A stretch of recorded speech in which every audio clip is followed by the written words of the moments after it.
फिर से आप सभी के लिए काफी ज्यादा महत्वपूर्ण होने वाली है, क्योंकि मेरे दोस्त हम लोग पढ़ रहे हैं महातांडव की क्लास। और महातांडव की क्लास में आज हम लोग का कौन से दिन है मेरे दोस्त? फटाफट से जल्दी से कमेंट करके बता दो कौन सा दिन है। तो आज हम लोग का तीसरा दिन है, और तीसरे दिन में हम लोग कौन से चैप्टर पढ़ने वाले हैं?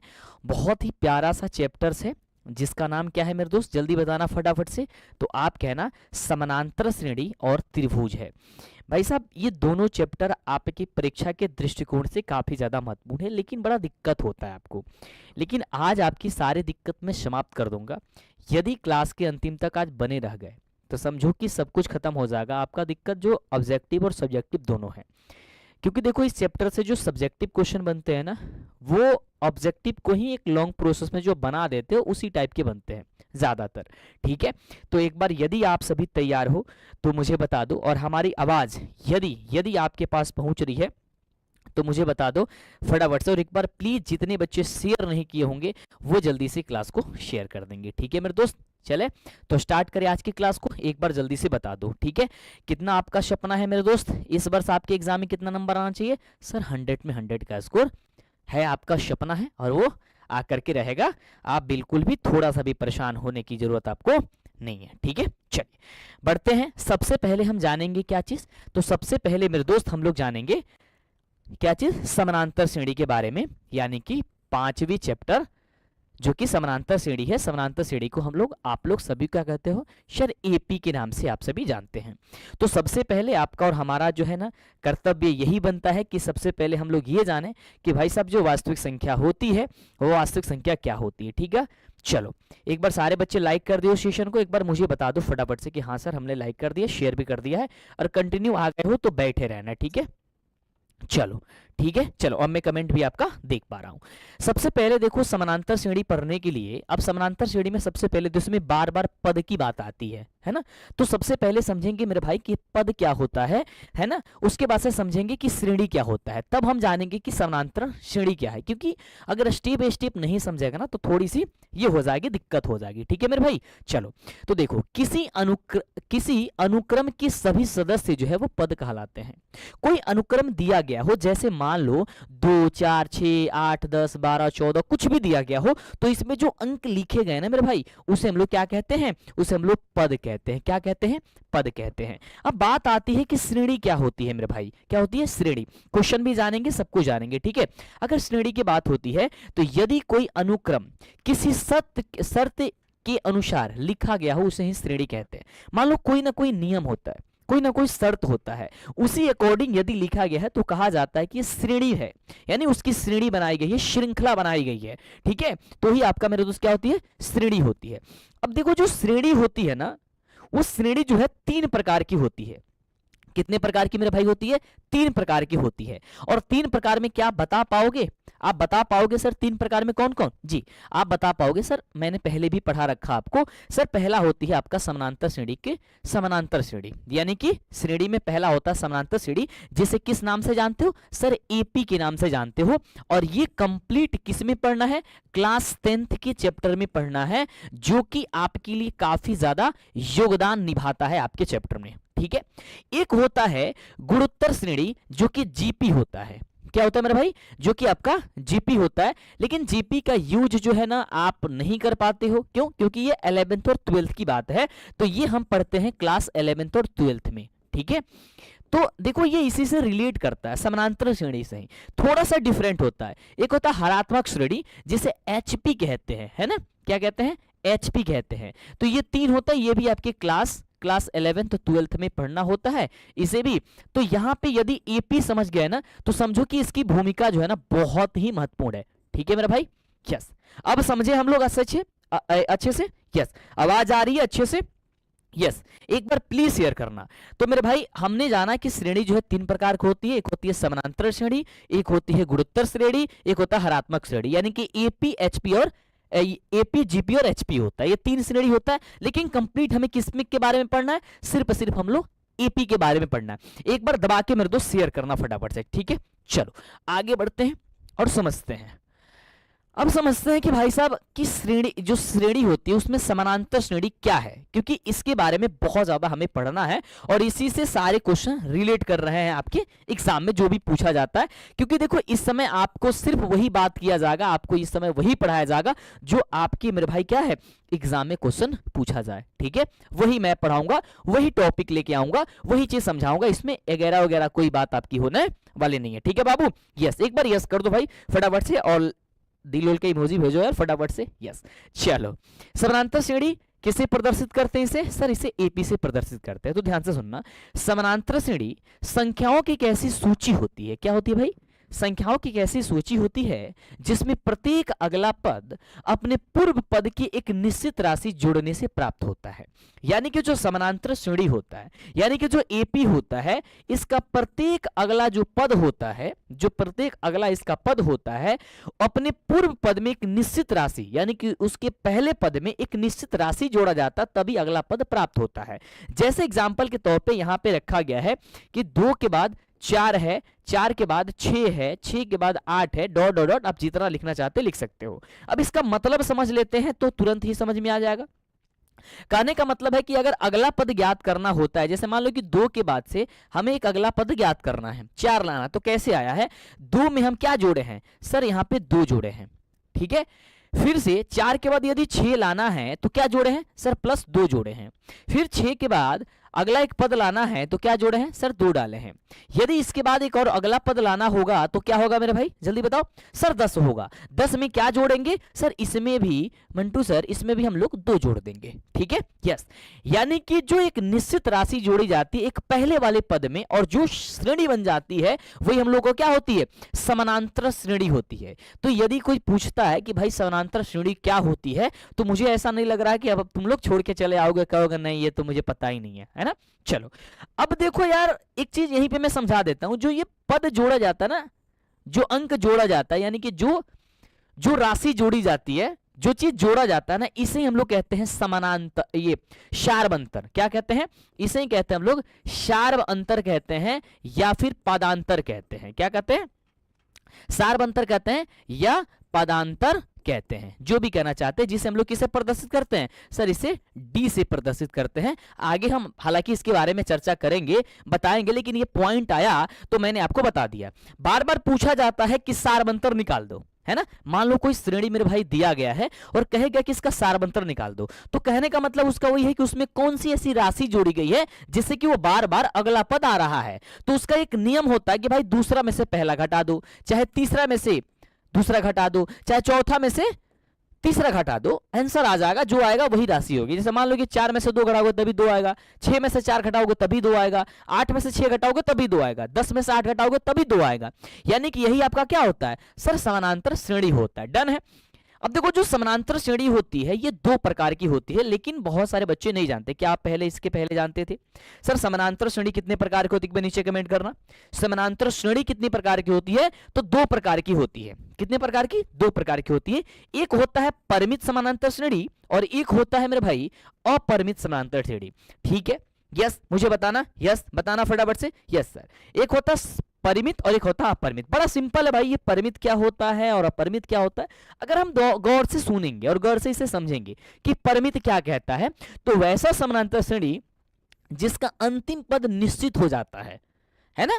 परिमित से ही शब्द से ही पता चल रहा है परिमित कह रहा है ना, यानी कि उसका जो पद है ना, जो अंतिम पद है वो निश्चित हो जा रहा है, उसके आगे नहीं बढ़ाया जा रहा है, तो परिमित हो जाएगा। जैसे मान लो यहां पे लिखा गया है 2, 4, 6, 8, ठीक है। अब इसके बाद से यहाँ पे स्टॉप कर दिया गया है कि इसके आगे ये नहीं जाएगा, ये परिमित हो गया।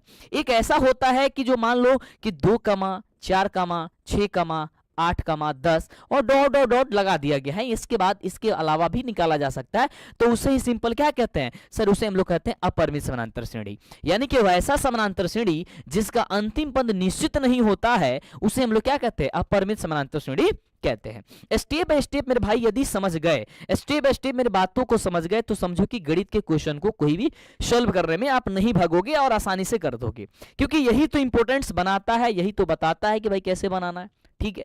अब बात करते हैं आपका सारबंतर या फिर पदांतर। जो मैंने आपको कहा, जो सारबंतर होता है, मैंने कहा कि जो किसी श्रेणी को जब तैयार किया जाता है, जब समांतर श्रेणी को तैयार किया जाता है तो उसमें एक निश्चित राशि जोड़ा जाता है। उसी निश्चित राशि को हम लोग सारबंतर कहते हैं या फिर पदांतर कहते हैं, यानी कि दो पदों के बीच का अंतर। देखो नाम से पता चल रहा है पदांतर। पदांतर का मतलब दो पदों के बीच की अंतर, यानी कि दो पद जो दिए गए उसमें क्या अंतर है, वही बात लिखी गई है कि समानांतर श्रेणी की पद में जो एक निश्चित राशि अगले पद प्राप्त करने के लिए जो जोड़ी जाती है, उस जोड़ी जाने वाली राशि को ही सारबंतर या फिर पदांतर कहते हैं। जैसे मान लो कि यहाँ पे 2 के बाद 4 आया है, 4 के बाद 6 आया है, 6 के बाद 8 आया है, 8 के बाद 10 आएगा। क्यों? क्योंकि भाई इसमें एक जो निश्चित राशि है वो 2 है। क्यों? क्योंकि देखो अगर हम 4 में 2 में 2 जोड़ेंगे तब 4 आएगा, फिर 4 में 2 जोड़ेंगे तब 6 आएगा, और 6 में 2 जोड़ेंगे तब 8 आएगा। यानी हर बार क्या आ रहा है सर? 2 आ रहा है। ठीक है। उसी प्रकार से एक और एग्जांपल है, आप देखोगे सर 16 के बाद 8 है, 8 के बाद 0, 0 के बाद -8 है। अब इसमें क्या आ रहा है? बार बार एक निश्चित राशि इसमें क्या किया जा रहा है ना, बार बार इसमें -8 को जोड़ा जा रहा है। या तो आप कह सकते हो -8 को जोड़ा जा रहा है, नहीं तो कहोगे कि 8 को घटाया जा रहा है ना। अब देखो -8 को जोड़ने का मतलब क्या है भाई? -8 कम होना। अब देखो, अब मैं इस बात को कहूं कि -8 को जोड़ना, कि -8 को जोड़ो, अब कहोगे -8 को जोड़ना तो नहीं हो रहा है, नहीं जोड़ना हो रहा है भाई। यहाँ पे -8 मैंने कहा, केवल 8 कह देता तब तो होता ना वो, लेकिन यहाँ पे -8 जोड़ोगे तो एक अगला पद प्राप्त हो जाएगा, है ना। चलो नोट बहुत ही खास है ये बात, सारबंतर जो है वो, सारबंतर या पदांतर, वो धनात्मक, ऋणात्मक अथवा शून्य भी हो सकता है। आपके एग्जाम में क्वेश्चन पूछ सकता है ऑब्जेक्टिव में मेरे भाई कि सारबंतर कैसा हो सकता है, धनात्मक, ऋणात्मक, शून्य या इनमें से कोई नहीं, तो क्या या इनमें से सभी, तो क्या कहोगे सर? इनमें से सभी मार दोगे। ठीक है, क्योंकि ये सब कुछ होता है, इनमें से क्या होगा मेरे भाई? इनमें से सभी होगा। ये बात आपको याद करके रखना यदि आपके एग्जाम में क्वेश्चन ये पूछा जाता है। यहां तक क्लियर है तो एक बार थम्स अप कर दो सर। यहां तक क्लियर है तो थम्स अप कर दो, और क्लास में बने हो तो एक एक पॉइंट को बहुत ही बारीकी से सुनते जाओ। ठीक है, यस। चलो आगे बढ़ते हैं। अब देखो इसमें महत्वपूर्ण कुछ फॉर्मूले होते हैं जिससे कि आपकी पूरे बुक में इसी का यूज करके आपके सारे के सारे क्वेश्चंस को बनाए जाते हैं। ठीक है, अब इसको समझते हैं भाई, कौन कौन सा फॉर्मूला है ना, इसको जानते हैं। तो सबसे पहला फॉर्मूला होता है वही डी वाला, यानी कि सारबंतर को डी को या फिर पदांतर कि दूसरा पद में से पहला पद घटा दो, या फिर तीसरा में से दूसरा घटा दो, चाहे चौथा में से तीसरा घटा दो, सारबंतर निकल जाएगा। यानी कि अगर डी बराबर करता है तो a2 माइनस या तो a1 कर दो, नहीं तो डी बराबर a3 में से a2 कर दो, और चाहे डी बराबर a4 में से a3 कर दो। कुछ भी करोगे मेरे भाई तो आपका जो है ना वो निकल करके चला आएगा। डन है? यहां तक कोई परेशानी तो नहीं है, मुझे बताना। यस। चलो अब एक होता है भाई साहब एपी का nवां पद निकालना। अब देखो एपी का जो nवां पद होता है वो आपके एग्जाम में सबसे महत्वपूर्ण भूमिका निभाता है और सबसे ज्यादा क्वेश्चन इससे पूछा जाता है। ठीक है बाबू, लेकिन इसको क्या है, कई बार जो है मेरे भाई, कई बार जो है इसे कभी an से प्रदर्शित किया जाता है, कभी इसे tn से प्रदर्शित किया जाता है, तो कभी इसे l से भी प्रदर्शित किया जाता है। ठीक है, तो इसमें आपको थोड़ा सा भी घबराने की बात नहीं है कि भाई ऐसा वैसा कुछ नहीं है। ठीक है, अगर an कहता है तो tn कहता है तो या l कहता है तो बात भाई वही है। अब जो an या tn या l जो है ना उसका मतलब ही होता है अंतिम पद। इसका फॉर्मूला होता है कि a plus n minus 1 into का d होता है। क्या होता है मेरे भाई? a plus n minus 1 into D. यानी कि जो a होता है वो हम लोग का a बराबर क्या होता है सर? प्रथम पद होता है। ठीक है, d बराबर जो होता है वो सारबंतर होता है या फिर पदांतर होता है। ठीक बात है। और जो हम लोग का n होता है वो पदों की संख्या होती है। क्या होती है? पदों की संख्या होती है। बस यही चीज का यूज किया जाता है। डन है? यहां तक क्लियर? यहां तक कोई परेशानी? जल्दी मुझे बता दो, फटाफट से बताओ भाई, फटाफट से। और सारे बच्चे लाइक और शेयर कर दियो ना तो कर देना। ठीक है, यस। चलो आगे बढ़ते हैं मेरे भाई। अब एक और फॉर्मूला होता है जिसका यूज बार बार किया जाता है और 2 अंक में इसका फिक्स काम होता है ना। जैसा मैं आपको कहता हूं कि देखो मेरे भाई, मैथ्स एक ऐसा सब्जेक्ट है जिसमें क्वेश्चन पूछने का जो तरीका होता है वो मेरे भाई फिक्स होता है। और आप इस समय जब पढ़ रहे हो ना, अब आपका एग्जाम है, एग्जाम के लगभग अब बहुत कभी दिन बाकी है। आप ऐसा कहो तो कुछ घंटे बाकी है। इस समय आपको स्टूडेंट की तरह नहीं सोचना होगा, इस समय आपको एक टीचर की तरह सोचना होगा। अगर आप स्टूडेंट की तरह सोचते हैं तो फिर तो बहुत बोझ लगने लगेगा, लेकिन एक टीचर की तरह सोचो। ऐसा सोचो कि मैं किसी चीज को बता सकता हूं, मैं किसी चीज को समझा सकता हूं, और क्वेश्चन किस लेवल से, किस कहां से उठा सकता है, किस तरीके का क्वेश्चन आपके एग्जाम में बनता है, वो आपको समझना होगा। जैसे कि हर साल यहां से एक क्वेश्चन जरूर पूछेगा कि योगफल बता दो, तो आपको ये फॉर्मूला अवश्य पता होना चाहिए। योगफल ज्ञात करने का क्या फॉर्मूला होता है? तो योगफल ज्ञात करने का ये फॉर्मूला होता है कि n/2 into 2a plus n minus 1 into D होता है। अब अलग अलग जो मान है वो अलग अलग इसका यूज जो है वो किया जाता है। जैसे मान लो n है, n को क्या कहते हो?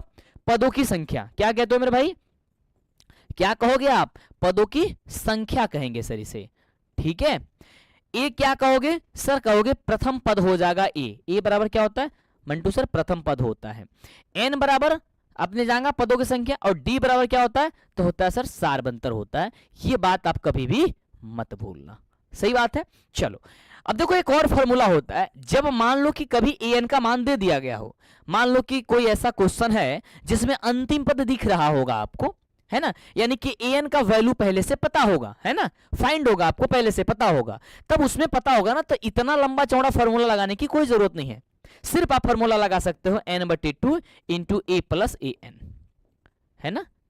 ऐसा इसलिए क्योंकि यहां से यहां तक जब देखोगे ना तो ए एन का ही फॉर्मूला है, A plus N minus 1 into D. अगर 2 हटा दें तो A plus N minus 1 into D, तो ए एन का फॉर्मूला होता है। देन तो जब ए एन का ही फॉर्मूला होता है तो इसलिए सिर्फ हम लोग क्या लगा दिए यहाँ पे, वही वाला फॉर्मूला का यूज कर देंगे। हालांकि बनाने के लिए बना सकते हो, अगर ए एन अगर दिया गया और फिर भी समझ में नहीं आ रहा तो इस भी फॉर्मूला से बना सकते हो, लेकिन उसमें निकालना होगा फिर ए और डी निकालना होगा, फिर बनाना होगा, है ना। लेकिन अगर ए और डी नहीं निकालना चाहते हो, जब ए एन दिया गया तो इस वाले फॉर्मूला का आप यूज कर सकते हो। इसे बारीकी से समझ लेना। जहां पे वही बात है कि जहां ए जो है वो पदों की संख्या है, ये पहला पद है, और ए एन जो है ना पदों की संख्या, यहां पे लिख लेना पदों की संख्या।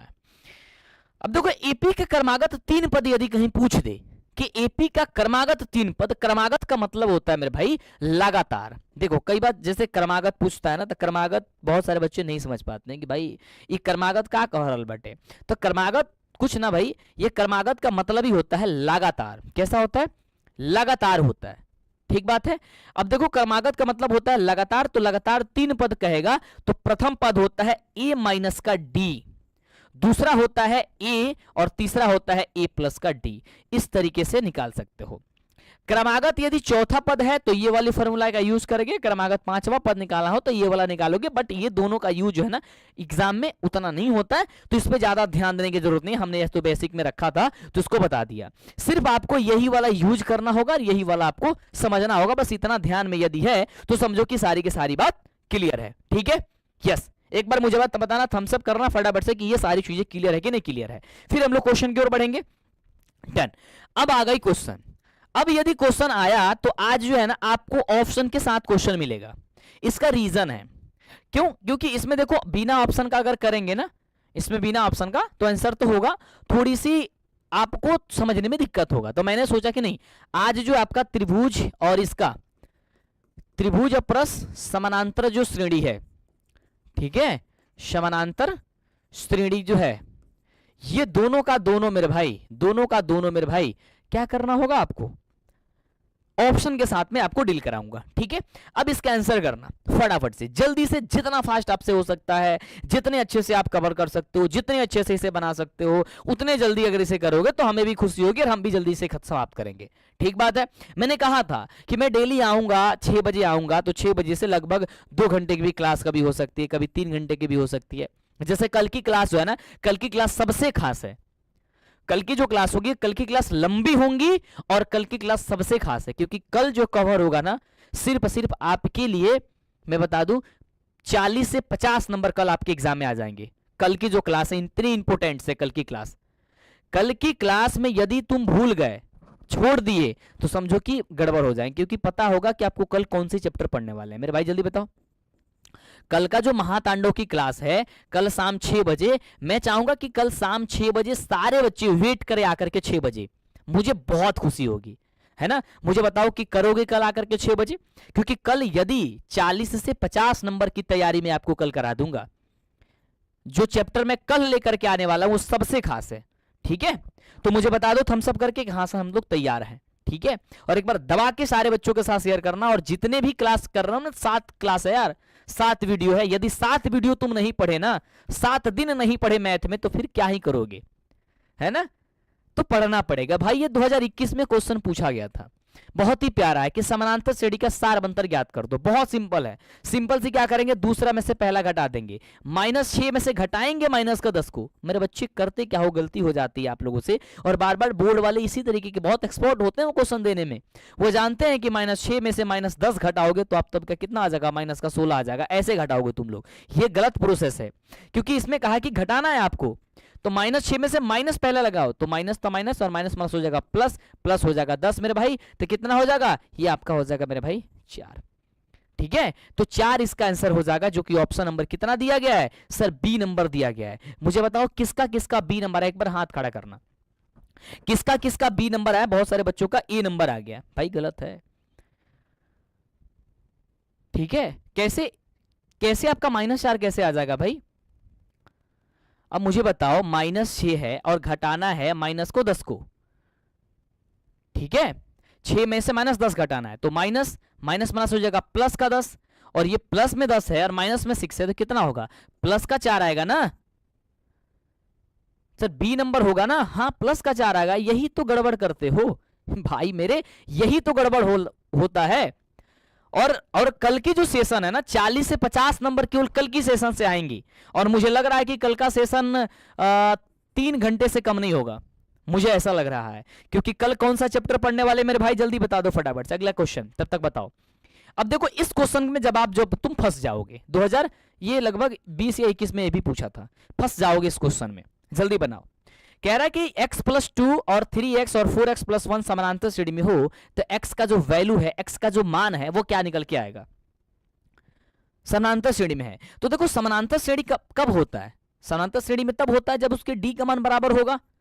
अब d का मान बराबर करने के लिए हम लोग को तो इसमें करना होगा भाई, क्या करेंगे, दूसरा में से पहला घटाएंगे, यानी कि दूसरा जो है वो 3x है, में से घटाएंगे कितना सर, x+2 घटाएंगे। अब देखो ये ब्रैकेट का यूज जब नहीं करोगे ना तो गड़बड़ हो जाएगा। जब कहीं भी चर और अचर हो और दोनों एक साथ में उसको घटाना हो या जोड़ना हो या गुणा करना हो, तो ब्रैकेट का यूज जरूर करना, ठीक है। इसके इक्वल क्या होना चाहिए, तो चौथा में से तीसरा घटाएंगे उसके बराबर होना चाहिए, यानी कि 4x+1 माइनस यहां पे 3x। अब देखो यहां पे 2 पद नहीं है, सिर्फ एक ही पद है, तो यहां ब्रैकेट लगाएंगे, नहीं लगाएंगे हम। और यहां पे पहले ब्रैकेट लगाने की कोई मतलब नहीं बनती है, मतलब तो होती है उसके बाद वाली की। समझ रहे हो मैं कह रहा हूं जो, यस, जल्दी बताना, यस सर। चलो ठीक है, अब इसको करो सॉल्व। क्या होगा, सबसे पहले करोगे तो ये 3x, ये माइनस हो जाएगा x, ये हो जाएगा -2 बराबर, ये हो जाएगा 4x में से 3x घट जाएगा, कितना बचेगा सर, केवल x बचेगा, ये होगा +1। अब जब भी ऐसा कोई कंडीशन आता है तो सबसे पहले चर वाले पद को एक साथ, अचर वाले पद को एक साथ कर लो। अब चर और अचर तो समझ में आता हो ना, एक बार किसको किसको समझ में आता भाई कि चर क्या है अचर क्या है, केकरा समझ में आवाला, एक बार जल्दी से नीचे कमेंट करके हमरा के बता दो कि चर का होला और ये अचर का होला, ठीक बा। एक बार जल्दी से नीचे कमेंट करके बताओ मेरे भाई, बहुत पिटाओगे भाई, अभी तुम्हारा उम्र नहीं हुआ है ना, अभी उम्र नहीं हुआ है तुम्हारा, हो जाएगा, आने दो समय, पहले एग्जाम पास करो, इसके बाद से जो मस्तियां करना है करना, ठीक है। समझ रहा है तुम लोग क्या कर रहा है ना। ऐसा नहीं कि मैं तुम लोग का कमेंट नहीं देखता हूं, मैं सबका कमेंट देखता हूं, बहुत मजा लेते हो, बहुत हंसते हो, है ना। चलो मजा लेना चाहिए, मजे में पढ़ना चाहिए, है ना। चलो सर समझ में आता है, ठीक है। तो एक बार मैं समझा देता हूं, देखो चर का मतलब होता है भाई, और अचर का मतलब क्या होता है। देखो अचर माने जिसका पद ना बदले, अचर माने जे ना बदली, यानी कि कोई अंक हो गया, और चर का मतलब ABCD का जो भी है वो आप कह सकते हो सिंपल भाषा में, ठीक है। यस, हाँ हंसोगे मुझे पता है। चलो अब देखो यहां से ध्यान से सुनो, यहां ध्यान से सुनो, 3x में से एक x घट जाएगा, कितना बचेगा सर 2x, और ये हो जाएगा माइनस का 2, क्या हो जाएगा माइनस का 2 बराबर हो जाएगा x प्लस का 1। अब इसको एक साथ करो, पहले इसको देखो घटाए उसके बाद करेंगे तो ज्यादा बेहतर होगा। 2x है तो 2x रहने दो, ये x है तो इसको घटा लो माइनस x बराबर 1, और ये कर लो तो 2 हो जाएगा। ये करोगे 2x में से x घट जाए कितना बचेगा सर x, और ये कितना हो जाएगा 1 और 2 1 3, यानी x बराबर 3 आएगा। किसका किसका मेरे भाई 3 आया था, किसका किसका मेरे भाई 3 आया था, एक बार हाथ खड़ा करना, एक बार सेशन को प्लीज शेयर करना, तबातोड़ तरीके से शेयर कर दो यार, इतनी अगर मेहनत आपके लिए हो रही है तो शेयर जरूर करते रहिएगा, और चैनल को यदि सब्सक्राइब नहीं किया तो कर लीजिएगा, ठीक है मेरे भाई।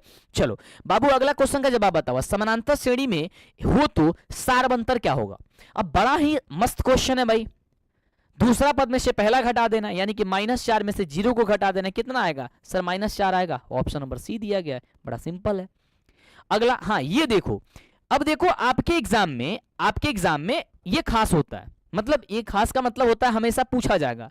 देखो यहाँ पे 10वां पद है, कभी 15वां पद पूछे, 20वां पद पूछे, 30वां पद पूछे तो पूछेगा, ये गारंटी है, इसकी बात फिक्स है, मैं इस बात की गारंटी देता हूं कि तुम्हें लिख लो कि तुम्हारे एग्जाम में 1 नंबर फिक्स है, 100 नंबर की पेपर में 1 नंबर आपका तैयार हो गया, सिर्फ 99 नंबर का तैयार करना है, सिर्फ 99 नंबर का तैयारी करना है, क्योंकि 1 नंबर यहां से आएगा ही, वो तो गारंटी है। कैसे बनाओगे, देखो 10वां पद पूछेगा ना, या कोई भी दुनिया का पद बाबू पूछी ना, तो ज्यादा घबरेला की कोनो जरूरत नहीं है, सिंपल सी क्या करेगा बा, एगो फॉर्मूला लगाओ बा, क्या करेगा बा, लिखिए ए आप प्लस कर दिया, ठीक बा, क्या कर दबा ए और प्लस, और जितना पद पूछी ना वही में से एगो घटा लिया मन में, जैसे 10वां पद पूछ रहा था, 10 में से वो घटा ला का हो जाए 9, तो 9वां पद तो 9 लिख दिया, वही में डी से गुणा कर दिया, ठीक बा।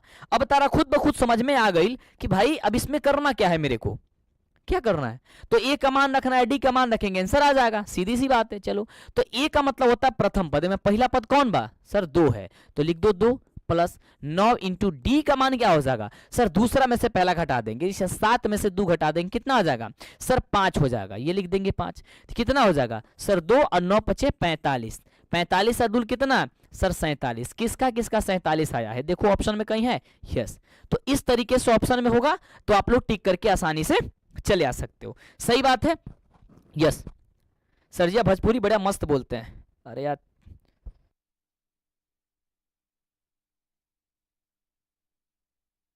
आ सॉरी यार, जब वो आती है ना, क्या आती है, क्या बोलते हैं उसको, छींक, तो बड़ा सुकून मिलता है ना, बात सही है ना, जब छींक आती है और तो बड़ा सुकून मिलता है। अच्छा एक खास बात मैं आपसे तुम लोग को बताने वाला हूँ, अच्छा किसको किसको बताओ भाई डर है आपको, मैं 5 मिनट लूंगा आप सभी का, और मैं आज तुम लोग का डर खत्म कर दूंगा। यदि तुम कहोगे कि मुझे मैथ में डर है, तो मैं 5 मिनट के अंदर में वो डर खत्म कर दूंगा, यदि सेशन को शेयर कर दो एक बार तो, क्योंकि बहुत सारे बच्चों को डर है ना, सबसे ज्यादा यदि किसी बच्चों से इस टाइम में पूछूं कि भाई किस सब्जेक्ट में डर है, तो 2 सब्जेक्ट का नाम आएगा, मुझे पता है क्योंकि मैं भी आप ही के स्थान पे था। पहला आएगा एक का नाम हो जाएगा, सबसे पहले आएगा मैथ का, और दूसरा कौन सा सब्जेक्ट आएगा, दूसरा सब्जेक्ट दूसरे नंबर पे 2 सब्जेक्ट होगा, दूसरे नंबर पे 2 सब्जेक्ट होगा। लेकिन मुझे मुझे मुझे जो डर लगता था, या रियल डर लगने वाली जो सब्जेक्ट है, उसको मैं बता रहा हूं, ध्यान से सुनो। दूसरे नंबर स्थान पे आपका होगा संस्कृत, आज जिसका संस्कृत नहीं होगा उसका होगा सोशल साइंस, यही सब्जेक्ट होगा, ये हम गारंटी देते हैं आपकी, लेकिन इसकी हम डर अभी खत्म कर देंगे आपकी, ये जितना है ना इजिली कर लोगे। अब जिसको जिसको सोशल साइंस में डर है वो समझो कि बिल्कुल बेवकूफ है भाई, सोशल साइंस में डरने की बात ही नहीं है। अब बेवकूफ कह रहे हैं तो इसको बुरा मत मानना, ऐसे मजाक में निकल जाता है ना, तू मेरे छोटे भाई बहन हो यार, तो कह ही सकते इतना, है ना, और ये कोई गलत वर्ड नहीं है ना, ये प्यार से बोल देते हैं। ये सोशल साइंस जो है ना, जिसको जिसको लगता है ना, समझो कि भाई तुम्हारा सोच जो है ना गलत है, इसमें डर लगनी नहीं चाहिए, डर लगनी चाहिए सिर्फ सिर्फ पता है कौन सब्जेक्ट में, मैथ में भी डर नहीं लगनी चाहिए सिर्फ सिर्फ डर किसमें, संस्कृत में, इस वाले सब्जेक्ट में डर लगनी चाहिए। ऐसा इसलिए हम कह रहे हैं क्योंकि तुम संस्कृत जो है ना पढ़े नहीं हो ठीक से, और तुम्हें लगता था अभी तक कि संस्कृत हम निकाल लेंगे, बबुआ ये ध्यान रखिए कि संस्कृत यदि ना पढ़ब ना तो जो टॉपर बने के सपना बा ना पूरा होई। काहे कि जो संस्कृत सब्जेक्ट बा वो पूरा 100 नंबर की भूमिका निभावेला। और एमे तहरा पता होके के चाहिए कि अगर विसर्ग छूट जाई, एगो बिंदु छूट जाई तो नंबर के काटल जा सकता। और ये सब्जेक्ट के सबसे हल्का में ले ले बड़ा तो इस सबसे बड़ा मूर्खता वाला काम बा। और हम ई नहीं कहतू कि तू ये सब्जेक्ट से अब डर गल बड़ा तो एकदम डरे रह जाइए, है ना।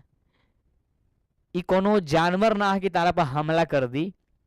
ई जो सब्जेक्ट बा ना एकरा पर हम ई कहब कि अगर कौनो सब्जेक्ट के तू अगर 2 घंटा देता रहा ना तो इस सब्जेक्ट पर तू 2 घंटा 15 मिनट जरूर दी है, यानी कि 15 मिनट एक्स्ट्रा एकरा का पर जरूर पढ़िए। संस्कृत भाई आपको लगता होगा कि बड़ी आसान है, और बिल्कुल आसान है। पूरे सब्जेक्ट में आपकी सबसे आसान कोई है तो आपकी संस्कृत ही है।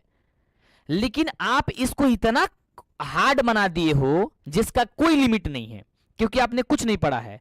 ईमानदारी से तुम मुझे बताओ कि क्या तुम्हें अनुच्छेद बनाने आता है? संस्कृत में यदि 5 लाइन जो आता है, 8 लाइन आता है लिखने के लिए, तुम किसी पे 8 लाइन बोल सकते हो बेधड़क? अपने भारत देश पे भी कह दिया जाए ना ईमानदारी से तुम 5 लाइन बोल दो संस्कृत में तो तुम नहीं बोल पाओगे। और तुम्हें ये 8 या पता ना 8 नंबर या 7 नंबर का भूमिका निभा देता है डायरेक्ट। इसका आता है अनुवाद करना, और अनुवाद तुम समझते हो कि बन जाएगा ऐसे ही। भाई बड़ी आसान है, लेकिन तुम पढ़े नहीं हो तो बड़ी कठिन हो जाएगी। क्योंकि पढ़े हुए चीज, जैसे कि मान लो कोई बच्चा होगा पहली क्लास में अब या नर्सरी में होगा, तो उसे जो कख गगा है ना वो बड़ा कठिन लग रहा होगा, लेकिन तुम्हें बड़ा आसान लगता है। कहते हो यार कख गगा में क्या है, हम तो जानते ही हैं। लेकिन उस बच्चे का कठिन लग रहा होगा क्योंकि उसने पढ़ा नहीं है। वैसे ही बात है, तुम बड़े से बड़े क्वेश्चन सॉल्व कर देते हो मैथ में, ये मुझे पता है, लेकिन जब इसमें जाते हो तो फंस जाते हो। और फंस जाओगे क्योंकि तुमने पढ़ा नहीं है, पूरी साल नहीं पढ़ाई किया है। और एक है इंग्लिश, और इंग्लिश कहते हो कि भाई 30 नंबर का है, यार उसमें क्या ही मतलब है। भाई मतलब है, सिर्फ 10 दिन रुक जाओ आज से, और 10 दिन के बाद से अपने आप को देखना कितना डर लगेगा। अगर कोई सब्जेक्ट डराएगा ना, जितना मम्मी नहीं डराएगी तुमको और पापा नहीं डराएंगे, उतना ये 2 सब्जेक्ट में डराएगा, संस्कृत और इंग्लिश और सोशल साइंस हुआ और मैथ, है ना।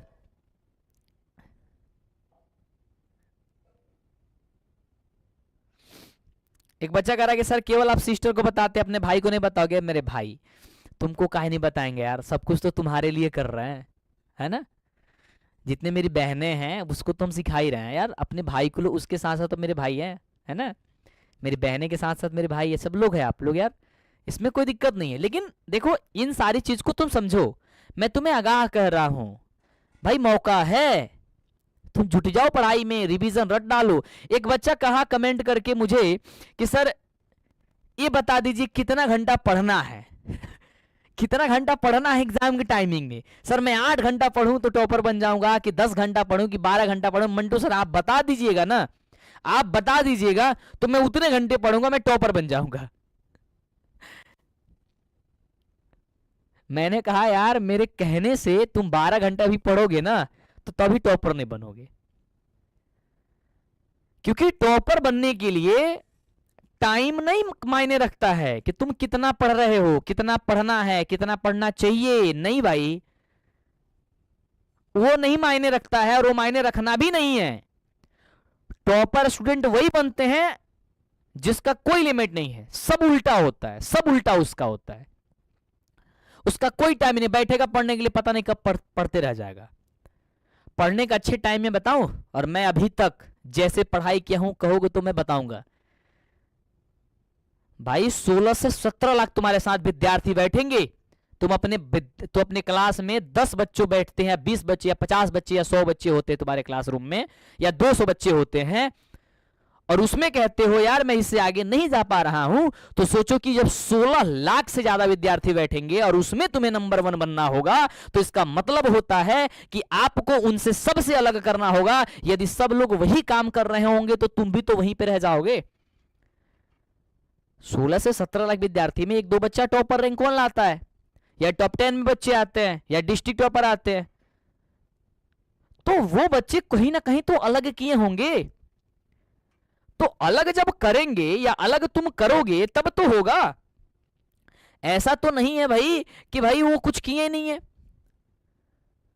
अलग करना पड़ेगा। जैसे मान लो कि सब कोई जो है ना वह शाम को पढ़ रहा है 10 बजे तक, तुम भी 10 बजे तक पढ़ रहे हो, तो उसी के बीच में रहोगे ना। सबसे पता है सबसे अच्छा पढ़ने का समय क्या है?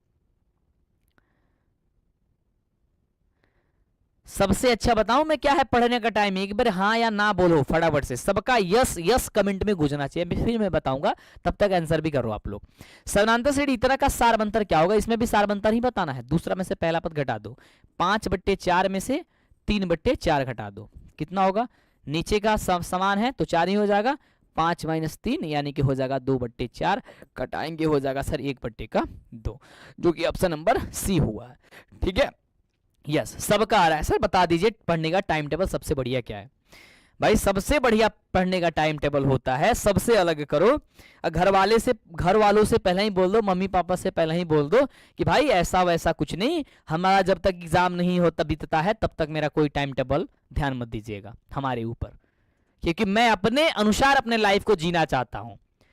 अगले 1.5-2 महीने के लिए जो भी है अपने अनुसार से जियो। अब मैं बताता हूं तुमको जीना कैसे है, कैसे तुम टॉपर बनोगे, कैसे तुम अलग बन पाओगे, कैसे तुम बेहतर कर पाओगे। क्योंकि अपने समय में हम भी एक टॉपर हुआ करते थे, हम भी अच्छा स्कोर लाया करते थे, है ना। अब आपकी बारी है, तो सुनो ध्यान से। सबसे पहले सबका टाइम टेबल अब अलग होना चाहिए। रात में ज्यादा से ज्यादा आपके घर की ठंडी का मौसम है, तो हम बिहार के लोग हैं और ज्यादा से ज्यादा 8 बजे रात तक हम लोग खा पी करके सारे घर वाले सो जाते हैं। ज्यादा क्या है ना 9 बजे तक सो जाते हैं। जब सबसे पढ़ने का व्यस्त समय होता है, जब सब लोग सो जाएंगे तुम्हें, यानी कि 9 बजे तक अप्रॉक्स सब लोग सो जाएंगे, तब तुम उठना, तब जगना। जैसे लोग कर रहे हैं वैसे करो, घूमो पियो खाओ पियो जो मन करा करो 9 बजे के पहले पहले रात में, और 9 बजे के पहले पहले ये सारी काम करो, और 9 बजे तुम बैठो। उस समय सबसे पहले आपके पास जो भी, और मैं तो कहता हूं भाई गाना जरूर सुनना यार। तुम्हें पता होनी चाहिए कि मैं पढ़ाई करता था 10th में, तो ऐसा तुम मत करना। मेरा वो तरीका था कि मेरे सामने टीवी ओपन कर देते थे, टीवी चलती थी, मैं पढ़ता था, लाइट खत्म पढ़ाई खत्म, ऐसा करते थे। अब ऐसा करते थे सिर्फ लिखने वाले पीरियड में, याद करने वाले पीरियड में नहीं। मैं ईयरफोन ले लिया था, लगा लेता था, गाना सुनते रहता था, पढ़ते रहता था, मेरा ये काम था, है ना, इस तरीके से। क्योंकि उस समय टाइमिंग की पता नहीं चलती, ऐसे शांत बैठ जाते हैं ना हम लोग ना, और बहुत लोग कहते हैं कि भाई मोबाइल साइड कर दो, ये साइड कर दो, पढ़ो। तो होगा तरीका यार सबका, लेकिन मेरा तरीका ही कुछ अलग था, और मैं तरीका ही कुछ अलग अपनाता हूं।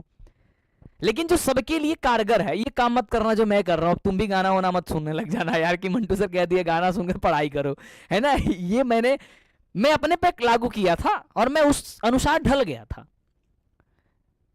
ये रियलिटी है। मैं ऐसा करता था, तो तुम को ऐसा नहीं करना। मैंने क्या कहा कि अप्रोक्स 8 से 9 बजे तक जो है ना आपके घर वाले सब लोग सो जाएंगे।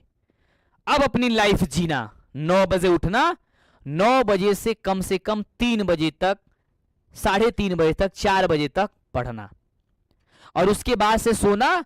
सुबह तुम 9 बजे उठो या 8 बजे उठो या 10 बजे उठो, उससे कोई मतलब, पूरी भरपूर नींद लो।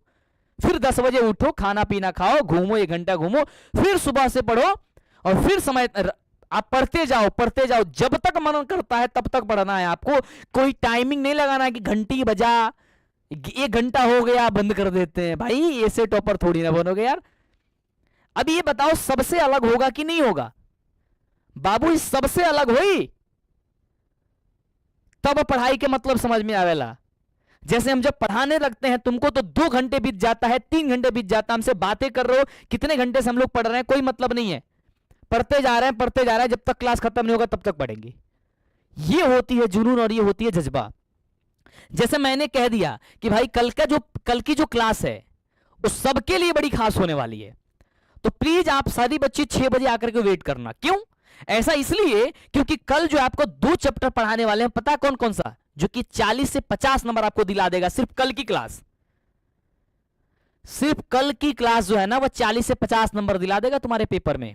और तुम्हारे पेपर अब 100 नंबर का नहीं पूछा जा रहा है, पूरे 200 नंबर का पेपर हो रहा है।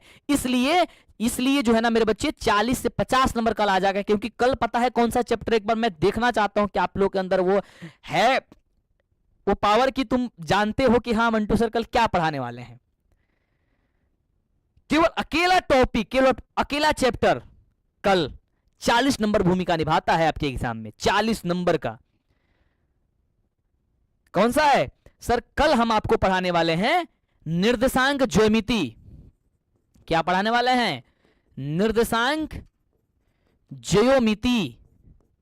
और पढ़ाने वाले हैं आपका त्रिकोणमिति। त्रिकोणमिति, ये त्रिकोणमिति और आपका ये ज्यामिति, जिसमें 8वां चैप्टर यानी कि 8.1 का जो एक्सरसाइज है वो भी शामिल हो जाता है। यानी कि कल 3 चैप्टर हम आपको पढ़ाएंगे और 40 से 50 नंबर का लूट के लेके चले जाओगे तुम इस क्लास से। लेकिन अगर कल भी सोते रह गए तो सोते रह जाना यार। मैं क्या कर सकता हूं? मैं चिल्ला करके बोल सकता हूं ना, सिर्फ कह सकता हूं ना कि यार तुम पढ़ लो, अभी से पढ़ लो। वो समय देखो जब रिजल्ट आएगा, जब पड़ोसी वाले का बच्चा जो है आपसे अच्छा रिजल्ट लेके आएगा तो तुम भी घर से बाहर नहीं निकलोगे, किसी दूसरे का स्टेटस लगाओगे बिहार का ये बच्चा जो टॉपर बन गया। अरे भाई कुछ ऐसा तो कर दे यार कि तुम्हारा फोटो लग जाए और हम तुम्हारे घर आ जाएं। तुम करके दिखा सकते हो, तुम्हें चैलेंज करते हैं हम तुमसे चैलेंज करते हैं। यानी कि जिस दिन तुमने कह दिया मेरे को फोन करके कि मंटू सर हमने टॉपर बन गए और हमने रिकॉर्ड तोड़ दिया, भाई सबसे पहले हम आएंगे तुम्हारे घर दौड़ते धूपते। यार सोचो कि आपके लिए एक बहुत बड़ी मौका दिया जा रहा है। मैं एक ही लाइन बोलता हूं, मैं पिछले 2-3 सालों से मैं एक लाइन में अपने से ढूंढ के लेके आया, बहुत अच्छी लाइन है कि यह वही वो समय वह घड़ी है जब अपने हाथों से अपने ही कलमों से अपना भविष्य लिखने जाओगे। बहुत कहते हो ना कि मेरा भविष्य जो है ना भगवान बेकार कर दिया, खराब कर दिया, भगवान हमारा भविष्य अच्छा नहीं लिखा था, हमारी किस्मत खराब है। जो जब तुमको सब कुछ दे दिया गया कि लो अपना किस्मत इसे लिख डालो, तो काहे नहीं लिख रहे हो भाई? तब अब किसको दोष दोगे? टॉपर विद्यार्थी को पढ़ाने वाला हम ही हैं, आपको पढ़ाने वाले हम ही हैं। आपके भी बुक में 15 चैप्टर है, उतने ही से क्वेश्चन आएंगे। मैं आज जो पढ़ा रहा हूं यहीं से क्वेश्चन आएंगे, तुम्हें गारंटी देता हूं। भाई पूरे बिहार में कौन गारंटी देता है तुम्हारे गणित सब्जेक्ट में कि ये पूछा जाएगा? मैं हिंदी में गारंटी देता हूं, मैं संस्कृत में गारंटी देता हूं कि तुम्हारे बोर्ड में क्वेश्चन पूछे जाएगा। मैं बोल देता हूं तुम पढ़ लो, और उसके बाद जब पेपर में क्वेश्चन आ जाता है फिर पछताते हो तो क्या फायदा है? कभी कभी यार तुम लोग मुझे ये कर देते हो। मैं बहुत प्यार से पेश होना चाहता हूं। आज मुझे जो भी मैं गुस्सा हो रहा हूं, जो भी तुम मुझे कह लो कि मंटू सर आज बच्चों पे गुस्सा आ रहा है, मैं क्लास नहीं देखूंगा, आकर के चिल्ला रहा है। लेकिन मैं क्यों चिल्ला रहा हूं यार? आपके भविष्य के लिए चिल्ला रहा हूं यार, मैं आपके लिए चिल्ला रहा हूं। इसके बाद तुम चले जाओगे ना मुझे छोड़ के, 10th के बाद से 11th में चले जाओगे, 12th में चले जाओगे, हम फिर नए बच्चों को लेके आएंगे, फिर नए बच्चे हमसे जुड़ेंगे। लेकिन हम आपके लिए जी रहे हैं यार। आपका और हमारा रिलेशन जो है ना वो 2 महीने का है अभी, लेकिन हम ये चाहते हैं कि हमारा और आपका रिलेशन हमेशा हमेशा बना रहे। मैं आपका फोटो अपने ऑफिस में लगाऊं, मैं हमेशा कह सकूं, किसी के बीच में बैठूं तो कह सकूं कि हमारा ये बच्चा जो है ना टॉपर बना था, मैं उसे मिल सकूं, मैं उसे गले लगा सकूं, ये कैमरे के सामने आकर के कैमरे के सामने बोल सकूं, ये मुझे अच्छा नहीं लगता है। अगर आज भी नहीं संभल पाते हो और आज भी कुछ नहीं कर पाते हो तो फिर कब करोगे यार? बार बार स्टेटस लगाते हो कि यदि मेरी किस्मत लिखने का मौका मेरी मां को दे दिया गया होता तो उसमें किसी प्रकार की कमी नहीं होती। और उससे अच्छी बात तो यह है कि तुम्हारी किस्मत लिखने के लिए तुमको मौका दिया जा रहा है यार कि तुम लिख दो अपनी किस्मत। उठाओ कलम और लिख दो किस्मत। और इस समय तुम चूक रहे हो, इस समय कह रहे हो मुझे नींद आ रहा है, इस समय कह रहे हो मुझे ठंडी लग रही है, इस समय भाई सबके पास ठंडी है। आज तक याद रखना, पढ़ने से कोई नहीं मरता। अगर पढ़ने से कोई मरता तो फिर पढ़ाई का कोई मतलब नहीं बनता। पढ़ने से कोई नहीं मरता, और यदि पढ़ने से तुम मर जाओगे ना तो इतिहास लिख दोगे कि पढ़ते पढ़ते एक बच्चा ने मर गया। ये कोई कम है? ये कोई कम है भाई? भगवान ने तुम्हें भेजा है बहुत विश्वास के साथ। यहां आए हो तो कुछ लिख के जाओ, यहां आए हो तो ऐसा कुछ करके जाओ कि आने वाले समय में आपका नाम लिया जाए। आपके अंदर वो जज्बा इस समय होना चाहिए कि आने वाले लोग आपको ये तारीफ करें कि एक बंदा था, एक जन्म लिया था। गरीब घर में जन्म लेना पाप नहीं है, और आप जिस गरीब की स्थिति में पल रहे हैं उससे बदतर स्थिति हमारी थी, अभी भी कुछ हद तक है। उसे संभाल करके हम लेके आते हैं, हमेशा माइंडली प्रेशर रहती है, लेकिन फिर भी आपके सामने मैं ताकतवर होकर के शामिल होता हूं। मैं अपने आप को कभी कम नहीं महसूस होने देता हूं, लेकिन अभी तक आपको मैंने ये नहीं कहा कि मेरे साथ ऐसा है वैसा है। और ये कहानियां, ये बातें समय आने पे मैं सब कुछ उगल दूंगा, सब कुछ मैं बता दूंगा। लेकिन यदि आपके अंदर वो जुनून और जज्बा है और आज है, मैं यहां आकर के 5 मिनट 10 मिनट से और 1 घंटे 1.5 घंटे से मैं बोलते जा रहा हूं, तो इसका कुछ कद्र कर लो प्लीज। रिक्वेस्ट है आपसे। हमारा और आपका जो रिलेशन है, हमारा और आपका जो रिश्ता है, मैं आप सभी को अपने छोटे भाई कहता हूं, मैं आप सभी को अपनी छोटी बहन कहता हूं। हमारा पूरा बिहार है, हम बिहार के वासी हैं। अंदर पूरे बिहार का खून दौड़ रहा है। हम ये नहीं सुनना चाहते हैं आने वाले समय में कि बिहार का बच्चा, बिहारी लोग ऐसा होता है। किसी औरों को समझाने से पहले, किसी दूसरे पे उंगली उठाने से पहले हम अपने को सुधार लें, यह सबसे बड़ा बेस्ट होता है। ठीक है मेरे भाई? यस। तो मुझे लग रहा है कि आज बहुत ज्यादा मैंने बोल लिया है ना। चलो एक बार सबसे पहले तो ताली हो जाओ यार, खुश हो जाओ, है ना। मैंने बोला सिर्फ आपके लिए, प्लीज आज से रिक्वेस्ट कर रहे हैं। तो मुझे बता दो कि सारे के सारे बच्चे क्या तैयार हो करने के लिए?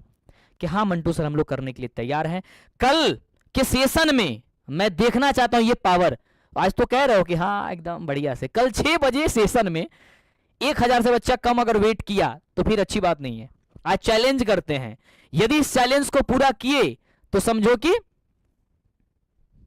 मैं मान जाऊंगा कि तुम लोग के अंदर क्षमता है, कि तुम लोग एक्साइटेड हो पढ़ने के लिए। क्योंकि कल के चैप्टर में मैं पूरे 40 से 50 क्वेश्चन में कम नंबर में पढ़ा देने वाला हूं, और कल 40 से 50 अंक में आपको दिला देने वाला हूं। तो यदि कल के सेशन तुम कहोगे कि ना बाद में देख लेम हम, तो बाद में देखते रहिए, एग्जाम खत्म हो गया के बाद देखिए, ठीक बा। यूट्यूब तो नहीं कहेगा कि तुम मत देखो यार तुम्हारा एग्जाम खत्म हो गया। एक बार मुझे मेरे साथ हो, मेरा साथ दे रहे हो या नहीं दे रहे हो। कल की सेशन को सबसे तगड़ा और सबसे ऐतिहासिक सेशन बनाओगे कि नहीं बनाओगे? और मैं अपने लिए नहीं कर रहा, तुम्हारे लिए कर रहा हूं कि तुम ज्यादा बच्चों को जोड़ोगे तो ज्यादा बच्चे आएंगे, सब बच्चे एक साथ मिलकर के पढ़ाई करोगे, जो डाउट होगा वो मुझसे पूछोगे, सारी समस्या अब खत्म होगी। और आज का जो क्लास है ना वो बहुत इंपॉर्टेंट है। आज की भी, आज की क्लास में तुम्हें पता है कम से कम 15 से 20 नंबर आ जाएंगे तुम्हारे, यदि तुमने पढ़ लिया तो। क्योंकि केवल इस वाले चैप्टर से ना 5 से 7 क्वेश्चन तो ऐसे ही बन जाएंगे ऑब्जेक्टिव में, और 2-4 नंबर का आपका इसी से सब्जेक्टिव उठा देगा। क्योंकि पेपर तुम्हारी 100 नंबर की नहीं 200 नंबर की पूछी जाती है यार, इस बात को तो ध्यान दो। ठीक है, चलो तो बहुत हो गया यार। और आए हो, जब क्लास में आ जाते हो ना तो कंटिन्यू बने रहो, तभी समझ में आएगा कुछ भी। और मैथ्स जो इतना कठिन लगता है यार, मैं इतनी इजी आपको बना दे रहा हूं, तो क्यों उससे छोड़ के जा रहे हो यार? यार हमारा और आपका रिश्ता ज्यादा दिन का अब नहीं बन रहा है,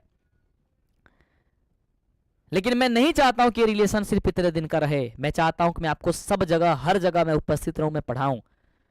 आप लोगों ने करके दिखाया ना, इतना बड़ा परिवार आपने बना दिया। 0 से हमने स्टार्ट किया था यार, बड़ी मेहनत लगी थी। हमने नहीं सोचा था कि हम भी इतने बड़े परिवार का एक हिस्सा बनेंगे और हम कह पाएंगे कि हमारे पास पूरे बिहार में हम 12 लाख से ज्यादा बच्चों को पढ़ा रहे हैं। मेरी एज देख सकते हो, सब कुछ देख सकते हो। तो यार तुम भी करो, तुम भी कर सकते हो। एक बच्चा कल फोन किया, कह रहा है कि सर आप तो गरीबी स्थिति जानते हैं, पिताजी का तबीयत खराब हुआ था तो मैंने पूरी साल पढ़ाई नहीं किया, मैं अभी से टॉपर बन जाऊंगा कि नहीं। मैं टॉपर बनना चाहता हूं। मैं बिल्कुल बन जाओगे यार, लेकिन तुम्हारे अंदर थोड़ी सी कमी हुई थी कि तुमने अगर तबीयत खराब था फिर भी तुम उस परिस्थिति में पढ़ना चाहिए तुम्हें। ठीक है, मैं मानता हूं भाई, हम गरीब घर के बच्चे हैं। जब किसी वहां पे जब तबीयत खराब हो जाती है ना तो कैसी दिक्कत होती है मुझे सब पता है, लेकिन उसके बाद भी हमें अपने के लिए निकालना होता है समय। वो तो चलता रहेगा, सोचने से नहीं होगा ना, करने से होगा।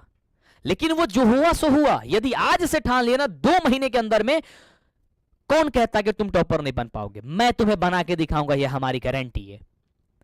लेकिन अपने आप पे काबू बना के रखो, अपने आप को उस काबिल उसमें ढांक लो। ठीक है, चलो आगे कह रहे हैं कि समानांतर श्रेणी का कौन सा पद भाई साहब ऋणात्मक होगा? प्रथम ऋणात्मक पद होगा, प्रथम माइनस पद होगा। अब देखो इसमें बहुत सारे तरीका है। आप तो या तो प्रथम ऋणात्मक पद निकाल सकते हो, चाहे ऐसे भी निकाल सकते हो। देखो इसमें देखोगे ध्यान से मेरे भाई, 25 के बाद क्या आ रहा है बाबू? 20, 20 के बाद क्या आ रहा है? 15, 15 के बाद क्या आएगा? 10 आएगा, क्योंकि 5-5 का अंतर होते जा रहा है सब में। ठीक है, उसके बाद क्या आएगा? 10 के बाद 5 आएगा, 5 के बाद 0 आएगा, 0 के बाद -5 आएगा। यही आएगा ना, बताओ यही आएगा ना। तो कौन सा पद होगा बताओ? 15 के बाद से हम जाएंगे तो 10 होगा, 10 के बाद से क्या होगा सर? 5 होगा, 5 के बाद 0 होगा, 0 के बाद -5 होगा। तो पहला ऋणात्मक पद यही है ना। कितने के बाद? तो जोड़ो 1 2 3 4, 1 2 3 4 5 6 7, सातवां पद। तो ऑप्शन नंबर हो जाएगा बी। अब यहां से मत गिनना कि सर 4 गो पद है, भाई गड़बड़ हो जाएगा, क्योंकि यहां से पूछ रहा है कि कौन सा पद ऋणात्मक होगा।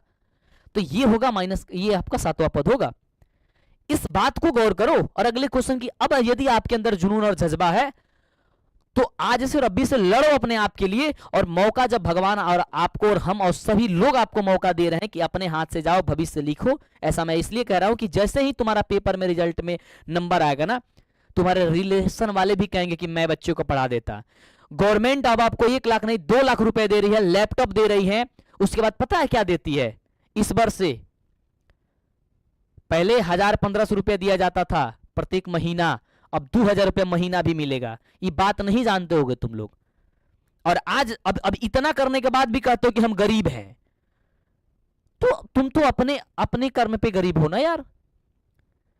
सिर्फ गवर्नमेंट की बात करते हैं, हम क्या देते हैं तो अलग की बात है। हम तो आपको बुला के पूरे सम्मानित करते हैं, आपको अवार्ड देते हैं, आपको लैपटॉप दे, जो भी देते हैं वो तो हम देते हैं, हर वर्ष देते हैं। मेरा छुपा छुपाया काम नहीं है कि भाई कोई कह देता है करके मैं बुलेट दे रहा हूं, थार दे रहा हूं, ये दे रहा हूं। भाई मेरा काम नहीं है यार वो, क्योंकि मैं वही दूंगा जो बच्चों के लिए काबिल होगा। मेरी बात हटाओ, किसी और की बात हटाओ, गवर्नमेंट की बात हटाओ। गवर्नमेंट तुम्हें पता है क्या क्या दे रही है? यदि तुम्हारे स्टेट रैंक यदि 1 आ रही है केवल 10th क्लास में, तो सबसे पहले तो 2 लाख का इनाम राशि मिलेगा। इसके प्लस में तुम्हें एक लैपटॉप मिलेगा। इसके प्लस में तुम्हें 2000 रुपए प्रति महीना मिलेगा इंटर तक। फिर इंटर में कर दोगे, फिर तुम्हें पैसा मिल जाएगा।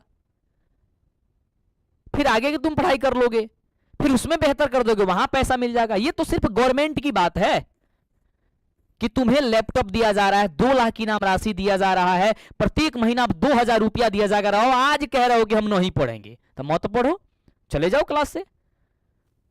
और तब कहोगे सर हम गरीब हैं, हम क्या करें? भाई सब कोई गरीबी पैदा होता है यार। किसी जब जन्म लेता है, हम लो आप लोग कोई लो, तो खाली हाथ आता है, खाली हाथ जाना है। लेकिन जब भगवान ने हमें आंख दिया है, हाथ दिया है, पैर दिया है, तो हम उसे चलाएंगे जरूर। देखेंगे क्या लड़ता है, क्या होता है। भाई आया है बोर्ड का एग्जाम, जाएंगे देने, देखते हैं कैसा क्वेश्चन आता है। हम भी अपने आप से बाज नहीं आएंगे। आ जाओ क्वेश्चन जो भी आता है। तब हुई ना बाबू, तो प्लीज यार रिक्वेस्ट कर रहे हैं, हाथ जोड़ रहे हैं यार तुम लोगों के बीच में। एक बड़ा भाई होकर के अगर अपने छोटे भाई और बहनों के लिए अगर हाथ जोड़ रहा है कि बहन तुम कर देना, भाई मेरे कर देना, एक बार मेरे कानों में सुना देना कि मंटू सर आपने पढ़ाया, मैंने कर दिया यार। भाई उस दिन जो मुझे खुशी होगी ना, उस दिन जो मैं कमाया हुआ जो धन मुझे मिलेगा ना, वैसा धन तो आज तक मुझे कभी मिला ही नहीं। जब आकर के पैर छूते हो और कहते हो कि मंटू सर मैंने तो कर दिया यार, वो दिल खोल करके जब गले लगाते हैं तब अच्छा लगता है यार। क्या बात है यार, वो सुकून मिलती है यार, वो सुकून मुझे चाहिए। प्लीज दे देना यार, प्लीज दे देना, इस बात को पढ़ लो, प्लीज पढ़ लो, मैं तुम्हारे साथ हूं। चलो भाई आगे बढ़ते हैं और इस सेशन में देखते हैं यार, बातें करते रहते हैं, है ना। अब बहुत एनर्जेटिक, बहुत मोटिवेशन हो गया आज के सेशन, और होना भी चाहिए यार, क्योंकि तुम ठंडे पड़ गए थे, है ना, ठंडे पड़ गए थे ना। ठंडा नहीं पड़ना मेरे भाई ठंडा नहीं पड़ो तुम लोग। कह रहा निम्नलिखित में कौन सा समानांतर श्रेणी में है? बाबू जल्दी बताओ फटाफट से, समानांतर श्रेणी में कौन बा, है ना। अब समानांतर श्रेणी में हुए हुई जो दूसरा पद में से पहला पद घटाए और तीसरा पद में से दूसरा, वो दोनों के दोनों बराबर होकर गए। ठीक बा बाबू, जल्दी बताओ कौन सा होगा? ए प्लस डी, ए प्लस 2डी, ए प्लस 3डी, यही हो जाएगा। ठीक है, ऑप्शन नंबर ये हो जाएगा ना, क्योंकि ये तो होगा नहीं। रूट 8 है तो 2 रूट 2 हो जाएगा, माइनस का रूट 2, रूट 2 बचेगा, और यहाँ पे रूट 18 में से 3 3 9, 9 दूनी 18, यही होता है ना? नहीं भाई ये होगा ना, हाँ चलो ये होगा भाई।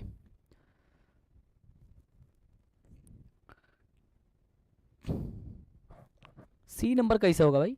सी नंबर तो हो ही नहीं सकता, तो ऐसे ही दिख रहा है। जल्दी बताओ, यस दोनों में कंफ्यूज हो रहा है ना।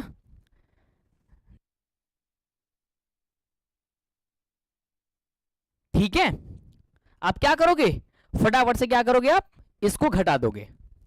ठीक है, यस, हाँ इसको लिख लो, ये होगा रूट 2।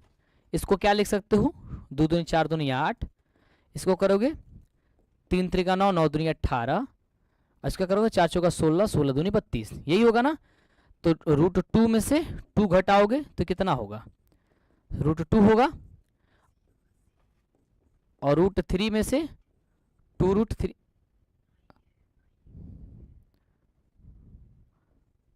में से 2 रूट 2 घटाओगे तो कितना हो जाएगा, रूट 2 हो जाएगा। ठीक है, यस, तो ऑप्शन नंबर बी होगा ना। अरे भाई साहब, क्वेश्चन ही उल्टा पढ़ रहे हैं, हम आंसर ला रहे हैं, कैसे होगा भाई? क्वेश्चन ही हम उल्टा पढ़ रहे हैं, क्योंकि ये भी हो जा रहा है, ये भी हो जा रहा है ना। कह रहा है कि कौन नहीं है, माफ करना यार, क्वेश्चन कह रहा है कौन नहीं है, तो ये मैं तो ये पहले ही बोल देता ये नहीं होगा। ठीक है, सॉरी यार।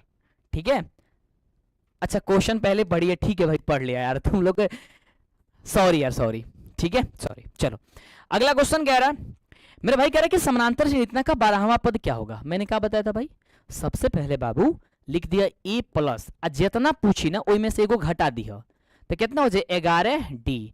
ए का मान कितना बा 14 प्लस 11, और डी का मान कितना हो जाए 9 में से 14 घटा दिया, तो 9 5 14 कितना, माइनस के 5, तो माइनस के 5 है जी, लिख दिया। 14 14 11 5 बाबू 55। ठीक है, अब बताओ 5 में से 4 जाएगा, कितना बचेगा 1, और 5 में से 1 गया 4, तो माइनस के 41। किसका किसका माइनस 41 आएगा भाई, जल्दी बताओ। यस, चलो तो कल के सेशन में बताओ मुझे 40 से 50 नंबर कल आ जाएंगे, क्योंकि कल आपको पढ़ाने वाले हैं क्या क्या, निर्देशांक ज्योमेट्री और त्रिकोणमिति और हाइट एंड डिस्टेंस वाला, इनकी ऊंचाई और दूरी वाला क्वेश्चन है ना, यानी कि 7वां 8वां और 9वां, ये तीनों चैप्टर कल हम लोग समाप्त करेंगे, जो कि 40 से 50 अंक का होगा। लंबी क्लास होगी, लेकिन आप लोग को एकदम पूरे अच्छे तरीके से जुड़ना होगा। समानांतर श्रेणी इतना का nवां पद क्या होगा, इतना का nवां पद बताना है। ठीक है, तो nवां पद इसमें क्या होगा, जल्दी बताओ। a plus n minus 1 into D. A का मान क्या हो जाएगा sir 14 plus n minus 1 into D, क्या हो जाएगा 9 में से 14 घटा दोगे तो हो जाएगा 5, क्या हो जाएगा 14, ये हो जाएगा प्लस n, और सॉरी 5 में करोगे तो माइनस का 5n हो जाएगा, माइनस का 5n, और माइनस प्लस प्लस बाबू 5 हो जाएगा। ठीक है, 14 और 5 कितना हो जाएगा 19, माइनस का 5n। देखो कहाँ है, एक बार हाथ खड़ा कर दो मेरे भाई, किसका किसका आंसर आ गया, ऑप्शन नंबर सर बी हो जाएगा। ठीक है, यस। अगला बाबू क्वेश्चन कहा था कि यदि किसी समानांतर श्रेणी का प्रथम पद यदि 13 एवं सारवंतर -4 हो तो इसके प्रथम 10 पदों का योगफल बाबू का हुई। जल्दी बताओ फटाफट से, जल्दी से। अब योगफल पूछा था तो हम तारा के स्टार्टिंग में ही बताऊनी है कि योगफल बराबर होला n/2 into 2a plus n minus 1 into D होता है। मेरे से तेजी से बताओ। देखो फॉर्मूला मैंने बता दिया। कह रहे किसी समांतर श्रेणी का प्रथम पद 13 है यानी कि a बराबर 13 है और सारवंतर और d बराबर -4 है यानी कि a बराबर 13 है और d बराबर बाबू कितना बा -4 बा। तो कैसे बनेबो? ठीक बा, प्रथम 10 पद और n के बदले बाबू 10 पद देता है यानी कि 10 बा। तो 10/2 हो जाई और 2 गुणे a के मान बाबू का हो जाए 13 और प्लस n का वैल्यू कितना 10 - 1 इंटू डी के बाबू कितना हो जाएगा -4 हो जाएगा। ठीक है, कटाओगे कितना होगा सर 5 दूनी 10, ये हो जाएगा 13 दूनी 26 और हो जाएगा 10 में से घटेगा 9 और 9 चौका 36। कितना हो जाएगा सर 36। कटेंगे घटाएंगे कितना होगा सर 10 और गुणे हो जाएगा माइनस का कितना 10, 10 × 50 बाबू कितना सर 50 आंसर हो जाए। ऑप्शन नंबर बाबू बी नंबर सही हो जाए। ठीक बा, यस सर बी नंबर हो जाएगा। हाँ -50 आ जाए बाबू। अगला क्वेश्चन का जवाब बताओ फटाफट से। अगला बाबू क्वेश्चन कहा था कि यदि समानांतर श्रेणी का सारवंतर 2 तथा nवां पद an बराबर an तो a17 माइनस का a13 क्या होगा यानी कि a17 माइनस का a13 बराबर क्या होगा। तब बाबू ध्यान दा, सबसे पहले तक आबा एक का ध्यान दे एक तूड़ a17 के मतलब हो जाए a प्लस का 16d माइनस और a13 के का हो जाए a प्लस के 12d। लेकिन ये करा के ब्रैकेट के यूज जरूर करिए बाबू। ठीक बा, चलो तो a तो ये हो जाए 16d और माइनस a और माइनस हो जाएगी 12d हो जाए। अब देखो a से ये कट जाए 16d में से 12d कट जाए कितना 12 4 16। ठीक है भाई यानी कि 4d। तो 4 और d के बदले का बा बाबू d के बदले सारवंतर 2 बा तो इजी लिख दो 2 तो 4 दूनी कितना सर जी 8 हो जाए। तो 8 कहाँ बा ऑप्शन तो सी नंबर हो जाए। ठीक बा, यस सर सी नंबर हो जाए। क्लास में यदि आ गए हो ठीक है तो आप सही कर देना। डन है। चलो अगला बाबू देखो, अगला क्वेश्चन कह रहा है कि समानांतर श्रेणी इतना का 12वां पद कौन सा होगा। बाबू क्या करबा फटाफट से a प्लस 11d a का मान बाबू हो जाए 5 और 11 और d के बाबू मान का हो जाए 8 में से 5 घटा देव हो जाए 3 तो हो जाए 5 प्लस 11 3 33। कितना हो जाए बाबू 33। 33 और 5 कितना हो जाए 38। 38 किसका किसका आया है जल्दी बता दो। यस सर बी नंबर हो जाए। अगला बताओ यदि किसी समानांतर श्रेणी का nवां पद an बराबर इतना है तो a7 क्या होगा। भाई ये क्वेश्चन आपको याद कर लेना, ये क्वेश्चन तुम्हारे एग्जाम में जरूर पूछेगा इस पर क्योंकि मॉडल पेपर में भी ऐसा क्वेश्चन था है ना। तो a कह रहा है कि 7 यानी कि a7 ज्ञात करना है तो 9 - 5 और n का जगह क्या रखना है 7 रखना है तो कर देंगे 7 तो हो जाएगा 9 9 7 5 35। ये होता है ना 35 से होता है ना भाई, जल्दी बताओ घटाएंगे तो कितना होगा 9 5 14 कितना होगा जल्दी बताओ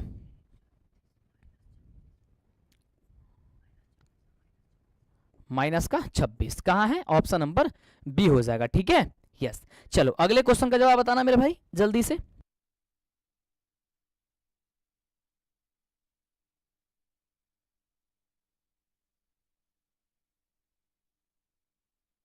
अगला क्वेश्चन मेरे भाई, अगला देखो कह रहा बाबू कि समानांतर श्रेणी इतना का 30वां पद बराबर किसके होगा। बाबू 30वां पद जब पूछी ना तो क्या हो जाए a प्लस के 29d। ठीक बा, यस सर 29d हो जाएगा। डन है बाबू, यस सर 29d हो जाएगा।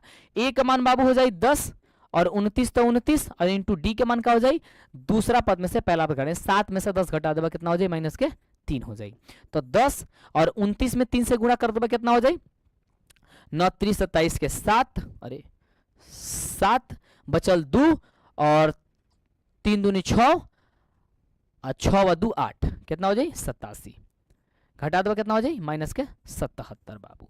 तो 77 कहाँ बा ऑप्शन नंबर सी हो जाए। ठीक बा, अगला बताओ कहता इतना का 34 में पदों की संख्या यानी बाबू क्या बताओ बा अंतिम पद। और ऐसा क्वेश्चन तुम्हारे एग्जाम में बाबू 100% पूछा जाएगा। क्या होगा मेरे भाई ऐसा क्वेश्चन 100% पूछा जाएगा। अब देखो इसमें क्या है अंतिम पद दे दिया है यानी कि an बराबर दे दिया है कितना सर 34 दिया है और an के बाबू फॉर्मूला होला a plus n -1 into D बराबर कितना 34। ए के मान बाबू हो जाए -10 प्लस एन निकाले का बाटे -1 इंटू डी का हो जाए -6 में से -10 घटा देब तो कितना हो जाए -6 प्लस हो जाए 10 यानी कि 4। तो ये जी रख देबा 4 बराबर हो जाए बाबू 34। तो हो जाए -10 और यहाँ पे प्लस का कितना हो जाएगा सर 4n और ये हो जाएगा -4 बराबर का 34 बाबू हो जाए। ठीक बात, ध्यान से देखा। और ये क्वेश्चन तो थारा क्या पूछता है भाई, सब्जेक्टिव में भी यही पूछता है, केवल ये प्रोसेसवा लिख देना होता है वहां पे। ठीक है, -10 और -4 कितना -14 प्लस का 4n बराबर कितना हो जाएगा भाई 34। 4n बराबर कितना हो जाएगा 34 और प्लस का 14, तो 4n बराबर क्या हो जाएगा 4 4 8 और 3 1 4, कटाएंगे कितना होगा 12 चौका 48, यानी n बराबर कितना सर 12वां पद। तो 12वां पद किसका किसका आंसर आया है, एक बार जल्दी बताओ सर किसका किसका आंसर आया है बाबू। ठीक बा, यस। जल्दी से अगला देखो, कहता कि इसना का कौन सा 28 पद, कौन सा 88वां पद है, यानी कि 88 वाला कौन सा पद है। फिर an का जो मान है वो अंतिम पद दे दिया है 88। अब तो मेरे से तेजी बता दोगे, अब तो बता दोगे मेरे भाई, अब तो तुम बता दोगे, जल्दी बताओ। यस, an बराबर क्या हो जाएगा a plus n minus 1 into D बराबर 88। a का मान हो जाएगा 1 plus n minus 1 into D क्या हो जाएगा, दूसरा में से पहला घटा दो यानी कि हो जाएगा 3 बराबर हो जाएगा ये 88। ये हो जाएगा 1, ये हो जाएगा प्लस का 3 और ये हो जाएगा माइनस का 3 बराबर हो जाएगा 88। ये हो कितना हो जाएगा 1 है और माइनस में है तो कितना हो जाएगा 3n माइनस का 2 बराबर 88। ठीक बा, तो 3n बराबर क्या उतना हो जाए 88 और प्लस के 2। एको का स्टेप बाबू नहीं छोड़ा, ध्यान दी। ये हो जाए बाबू 90, 3 से कटा 3 3 90 यानी 30 3 90, n बराबर 30वां पद। तो कहीं 30वां पद दिखा था, yes sir option number C. बताओ भाई ऐसे क्वेश्चन आएगा तो तुम कहोगे कि मेरे से नहीं बनेगा भाई, छोड़ के आ जाओगे आप लोग, बोलो। ठीक है, चलो आगे बढ़ते। 13 नंबर क्या है भाई, 13 नंबर क्या है भाई, गलत है। 13 नंबर देख लीजिए, एक बार गुणा करो तो यार 7 5 35 में से घटा दो, एक बार जल्दी करो तो फटाफट से। बच्चा कह रहा है सर देख लीजिए इसको, जल्दी से करो भाई तुम लोग। क्या सही है भाई, सही है यार, तुम लोग काहे नहीं कर रहे हो, सही है ये सही है। चलो आगे बढ़ते हैं। अगला बाबू, बाबू देखो अगला क्वेश्चन कहता है कि समानांतर श्रेणी कितना का 216 का मध्य पद क्या होगा। अब ये जब क्वेश्चन पूछा गया था ना यार, तो बहुत सारे बच्चे इसे छोड़ के चले गए थे, कहते यार नहीं समझ में आएगा मेरे को, मैं नहीं बना सकता हूं। सबसे पहले देखो तो क्या दिया है, अंतिम पद दिया है 216, यानी कि an बराबर बाबू जब ये 216 दे दे बा तो a plus n minus 1 into D बराबर क्या हो जाएगा सर 216। a का मान बाबू 6 plus n minus 1 into D बराबर कितना सर 216। a का हाँ अब सॉल्व करो इसको, तो 6 डी का मान रखो यार इस पे, डी का मान कितना हो जाएगा 7 6 13 7 हो जाएगा। ठीक है 7 हो जाएगा, यस मुझे बताओ, यस ये हो जाएगा प्लस का 7n माइनस का 7 बराबर हो जाएगा 216। ये कितना हो जाएगा सर 7n माइनस का 1 बराबर 216, तो 7n बराबर कितना हो जाएगा 216 प्लस का 1, तो 7n बराबर कितना हो जाएगा 217। अब n बराबर कितना हो जाएगा 217 बट्टे का 7, कटाओ तो कितना होगा, जल्दी से 217 में 7 से भाग दो, 217 में 7 से भाग दो, जल्दी से 217 में 7 से भाग दो, कितना होगा, कितना होगा 31 होगा। डन, चलो तो ये 31 हो गया, यानी कि टोटल मेरे बच्चे इस पद में जो है ना 31 पद है, लेकिन 31 में से कह रहा है कि मध्य पद बता दो, तो 31 में से इसका मतलब कि जो हाफ होगा, यानी कि 15 के बाद, यानी कि 15वां के बाद जो 16वां पद होगा वही हाफ होगा, यही होगा ना। तो उस 16वें पद को ज्ञात कर दो, इसमें से क्या आंसर हो जाएगा, ज्ञात करो एक बार फटाफट से, देखना इसका 111 आंसर आ जाएगा, यानी कि अब आधा वाला कर दो। देखो पूरा टोटल पद इसमें 131 है, सॉरी 131 बोल रहा है, केवल 31 पद है, तो इसके बीच वाला पद बताना है कि इसका बीच वाला पद क्या होगा, सीधी सी बात यही है। डन है, चलो आगे ये देखो, कह रहा है कि इसका चौथा पद क्या होगा। भाई अगला पहला पद ये है, दूसरा पद ये है, तीसरा पद ये है, तो चौथा पद क्या है। इसको क्या होगा, 7 के साथ ये करोगे, रूट का 7 है, ठीक है। इसको रूट से बाहर करो, क्या होगा, 2 दूनी 4, 7 चौका 28, इतना होगा। इसको करो कितना होगा सर, 3 रूट का 7, 3 त्रिका 9 7 63, तो ये कितना होगा 4 रूट का 7, ये होगा ना। तो 4 चौका 16, 16 और 7, 16 में 7 से गुणा करो, कितना होगा 16 7, जल्दी बताओ। हाँ वही आपका आंसर हो जाएगा। कितना, 4 चौका 16 में 7 से गुणा कर दो तो कितना हो जाएगा, 7 से गुणा कर दोगे तो हो जाएगा रूट का 112, और ये इस रूप में ना दे करके 112 दिया हुआ है। डन है, तो ऑप्शन नंबर आपका क्या हो जाएगा सर, डी नंबर। कह रहा है कि समानांतर श्रेणी इतना के लिए 30 A30 माइनस A20 का मान क्या होगा। तो मेरे बच्चे A30 माइनस A20 का मान क्या होगा, तो A प्लस 30 का हो जाएगा A प्लस 29D, और माइनस A प्लस ये हो जाएगा 19D, ठीक है।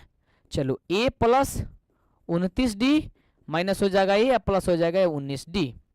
अब देखो A से A कट जाएगा, 29D में से 19D घट जाएगा, नहीं 29D, और ये जुट जाएगा ना। अब ध्यान से देखना है, गड़बड़ हो रहा है मेरे को लग रहा है।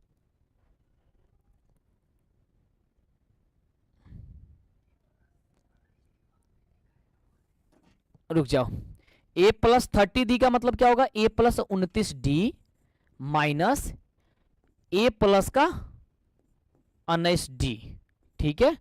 तो हो जाएगा A प्लस का 29D, ये हो जाएगा बच्चे माइनस A, ये हो जाएगा माइनस का 19D, ठीक है। हाँ अब सही है, वहां पे मैं प्लस लिख दिया था, ये A से ये कट गया, ये कितना बचा 10D, ठीक है। तो 10 गुणे D के बदले कितना हो जाएगा सर, दूसरा में से पहला घटा दो, 7 में से 2 घटाओ कितना हो जाएगा 5, तो 10 बच्चे बच्चे कितना हो जाएगा 50 हो जाएगा बाबू। तो 50 कहाँ बा, ऑप्शन नंबर सी में बा, ठीक बा। यहां तक समझ में आया, यस सर समझ में आ गया। अगला कह रहा है क्वेश्चन की 21, 18, 15 का कौन सा पद भाई शून्य होगा। अब देखो जब भी ऐसा क्वेश्चन पूछेगा ना कि कौन सा पद बाबू शून्य हुई, तो an बराबर का मतलब हो गया 0, तो an बराबर होता है a plus n minus 1 into D बराबर 0, तो a का मतलब हो जाए बाबू 21 plus n minus 1 into D बराबर क्या हो जाएगा, दूसरा में से पहला घटा दो, तो 18 3 21, यानी कि हो जाएगा माइनस का 3, तो माइनस 3 बराबर 0, तो हो जाएगी 21 प्लस ये 21 माइनस का 3n और प्लस का 3 बराबर का 0, 21 और 3 कितना हो जाएगा सर 24, 24 माइनस का 3n बराबर 0, जो 24 बराबर 3n, तो कटोगे 8 3 का 24, यानी कि 8n बराबर कितना हो जाएगा सर 8 आंसर हो जाएगा। तो 8वां पद बाबू हो जाएगा। किसका किसका है एक बार मुझे बताना। कह रहा है कि 0 और 50 के बीच कितने विषम संख्या है। भाई जितने सम होते उतने विषम होते हैं, तो एक के बाद एक सम और एक के बाद एक विषम आ जाता है, तो 25 को हो जाएगा। ये तो सिंपल सा क्वेश्चन है, आप तो ऐसा ही से कर दोगे। अगला क्वेश्चन है कि समानांतर श्रेणी इतना के 11 पदों का योग क्या होगा। भाई 11वां पदों का योग का मतलब होता है ऐसा ज्ञात करना है, तो n/2 into 2a plus n minus 1 into D, n/2 यानी कि 11/2, 2 गुणे a के बदले है भाई 2 प्लस 11 माइनस 1 इंटू डी के बदले क्या हो जाएगा 6 में से 2 घटेंगे सर 4। देखो मेरे से तेजी से बनाओ भाई, 11/2 बाबू हो जाएगा 2 दूनी 4, 10 का कितना हो जाएगा सर 40, 11/2 गुणे हो जाएगा कितना सर 44, 2 से घटाएंगे कितना 2 दूनी 4 22, यानी कि 11 में 22 से गुणा कर दो और देखो कितना आंसर आ रहा है। जल्दी देखो 11 में 22 से गुणा करो, अब मुझे बताओ कितना आएगा। 11 में 22 से गुणा करो, देखो कितना आ जाएगा सर 22 में 11 से कर दो तो ये हो जाएगा 22, ये हो जाएगा फिर से 22, 2 4 2 242, कितना होगा सर 242। कहाँ ऑप्शन है, ऑप्शन नंबर बी में है बाबू, ठीक बा यस। अगला क्वेश्चन बाबू कहता कि इतना का समाधान का 14वां पद क्या होगा। तो इसका मतलब क्या होगा मेरे भाई a प्लस का 13d, तो a का मान हो जाएगी 3 13 और d के मतलब हो जाएगा दूसरा में से पहला घटा दो, 7 में 7 3 4, तो 3 प्लस 4 3 12 2 और 4 1 5, 13 चौका 52, 52 और 3 कितना होता है 55, तो 55 आंसर आपका हो जाएगा बी नंबर में। अगला है कि किसी समानांतर श्रेणी का प्रथम पद और सारमंतर डी हो तो इसका n पदों का योगफल क्या होगा। भाई ये तो सीधी सी फॉर्मूला पूछ रहा है कि Sn बराबर क्या है, उसी समय से यही पढ़ रहे हैं कि n बटा 2 into 2a plus n minus 1 into D होता है। और केवल फॉर्मूला तुम पढ़ लोगे ना यार पेपर में, पेपर के लिए, तो तुम्हारा 20 से 25 नंबर तक केवल फॉर्मूले से बन जाएगा, ये समझ जाओ। ये देखो कहाँ है n बटा 2 into 2a plus n minus 1 into D, यानी क्या हो जाएगा सर सी नंबर हो जाएगा। यस, अब ये आपका समानांतर श्रेणी समाप्त होता हुआ, अब बढ़ेंगे किसमें सर त्रिभुज के लिए। तो सबको तैयार हो, एक बार मुझे बताओ फटाफट से त्रिभुज के लिए अब हम बढ़ेंगे, एक बार मुझे बताओ फटाफट से सब लोग तैयार हो कि नहीं, जल्दी बताओ सर तैयार हो त्रिभुज के लिए, जल्दी बताओ फटाफट से।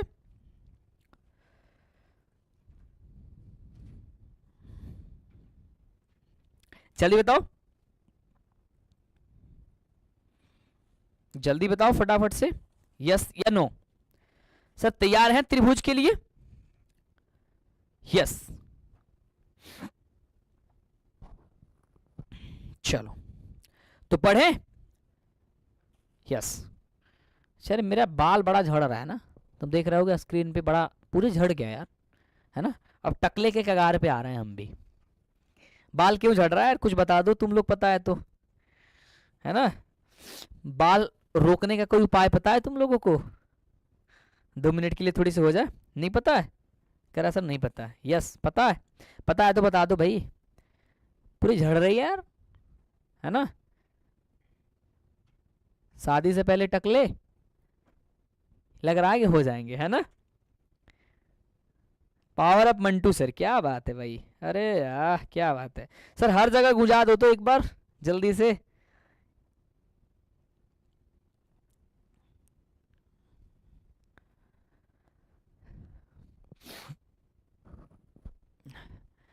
अच्छा मैं सोचता हूं एक नारा लगाऊं,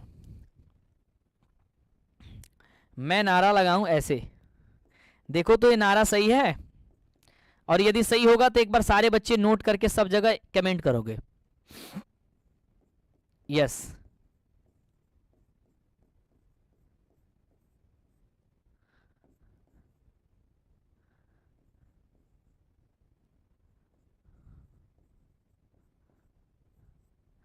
ये देखो तो ये नारा कैसा है, ये मैं चाह रहा हूं कि ये नारा तुम लोग हर जगह कमेंट करके गुंजा दो। इलाका किसी का हो, धमाका मंटू सर का ही होगा। अरे भाई साहब सही बात है। एक बच्चा कह रहा है कि सर आपका बाल झड़ रहा है शादी के टेंशन से। अरे यार तुम भी मतलब क्या ही यार, है ना, यही दिन बाकी था ना तुमसे सुनने का।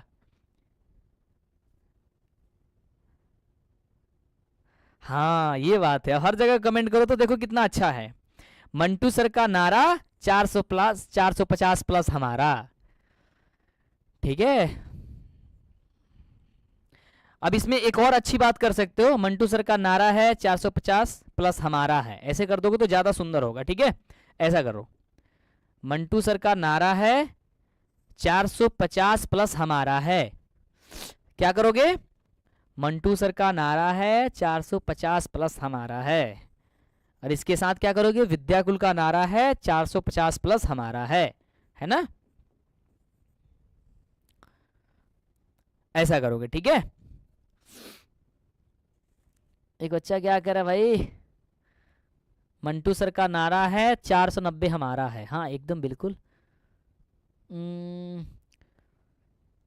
सर 4 डिवीजन आने पर 20,000 मिलेगा क्या, नहीं भाई 4 डिवीजन आने पर 20,000 तो नहीं मिलेगा, केवल टॉपर रैंक जो है ना उसका डबल किया गया है, तुम लोग का 10,000 मिलेगा अभी, ठीक है। चलो डन है, आगे बढ़ते हैं।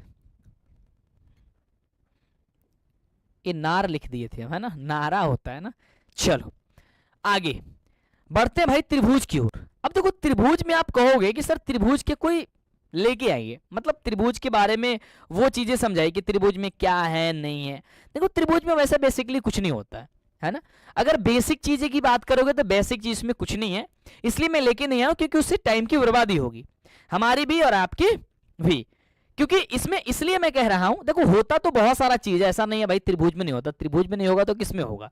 लेकिन जो जितने भी त्रिभुज में अगर बात करते हैं हम, हैं जितने भी सारी चीजें अगर त्रिभुज में है, ठीक है, त्रिभुज में जितनी भी चीजें हैं वो सारी के सारी से क्वेश्चन से रिलेट हो जाएगा, सब कुछ क्वेश्चन से रिलेट हो जाएगा, क्योंकि इसमें अक्सर यही पढ़ना है, पाइथागोरस परिमेय, थेल्स परिमेय, है ना। और त्रिभुज के बारे में आपको पता है कि भाई त्रिभुज कितने प्रकार के होते हैं, ये तो सबको पता है, तो फिर बताने की क्या फायदा है मेरे को, है ना। ये बचपन से पढ़ते आ रहे हो कि समकोण त्रिभुज होता है, समद्विबाहु त्रिभुज होता है, समबाहु त्रिभुज होता है, विषमबाहु त्रिभुज होता है ना, सब कुछ होता है। अब इसमें पढ़ोगे भाई समरूपता, समरूप, यही पढ़ोगे ना, 9th में समरूपता पढ़े थे आप लोग, इसमें समरूप पढ़ते हो, है ना। तो बस एक यही एक अंतर है इसमें, तो इसमें उसका कोई ये नहीं बनता। मुझे ऐसा लगता है कि भाई सिर्फ आपको बस यहाँ पे क्वेश्चन से मैं डील करा दूंगा तो वही चीजें कवर हो जाएगा, तो मैं वही चीजें लेके आया हूं, ठीक है। यस,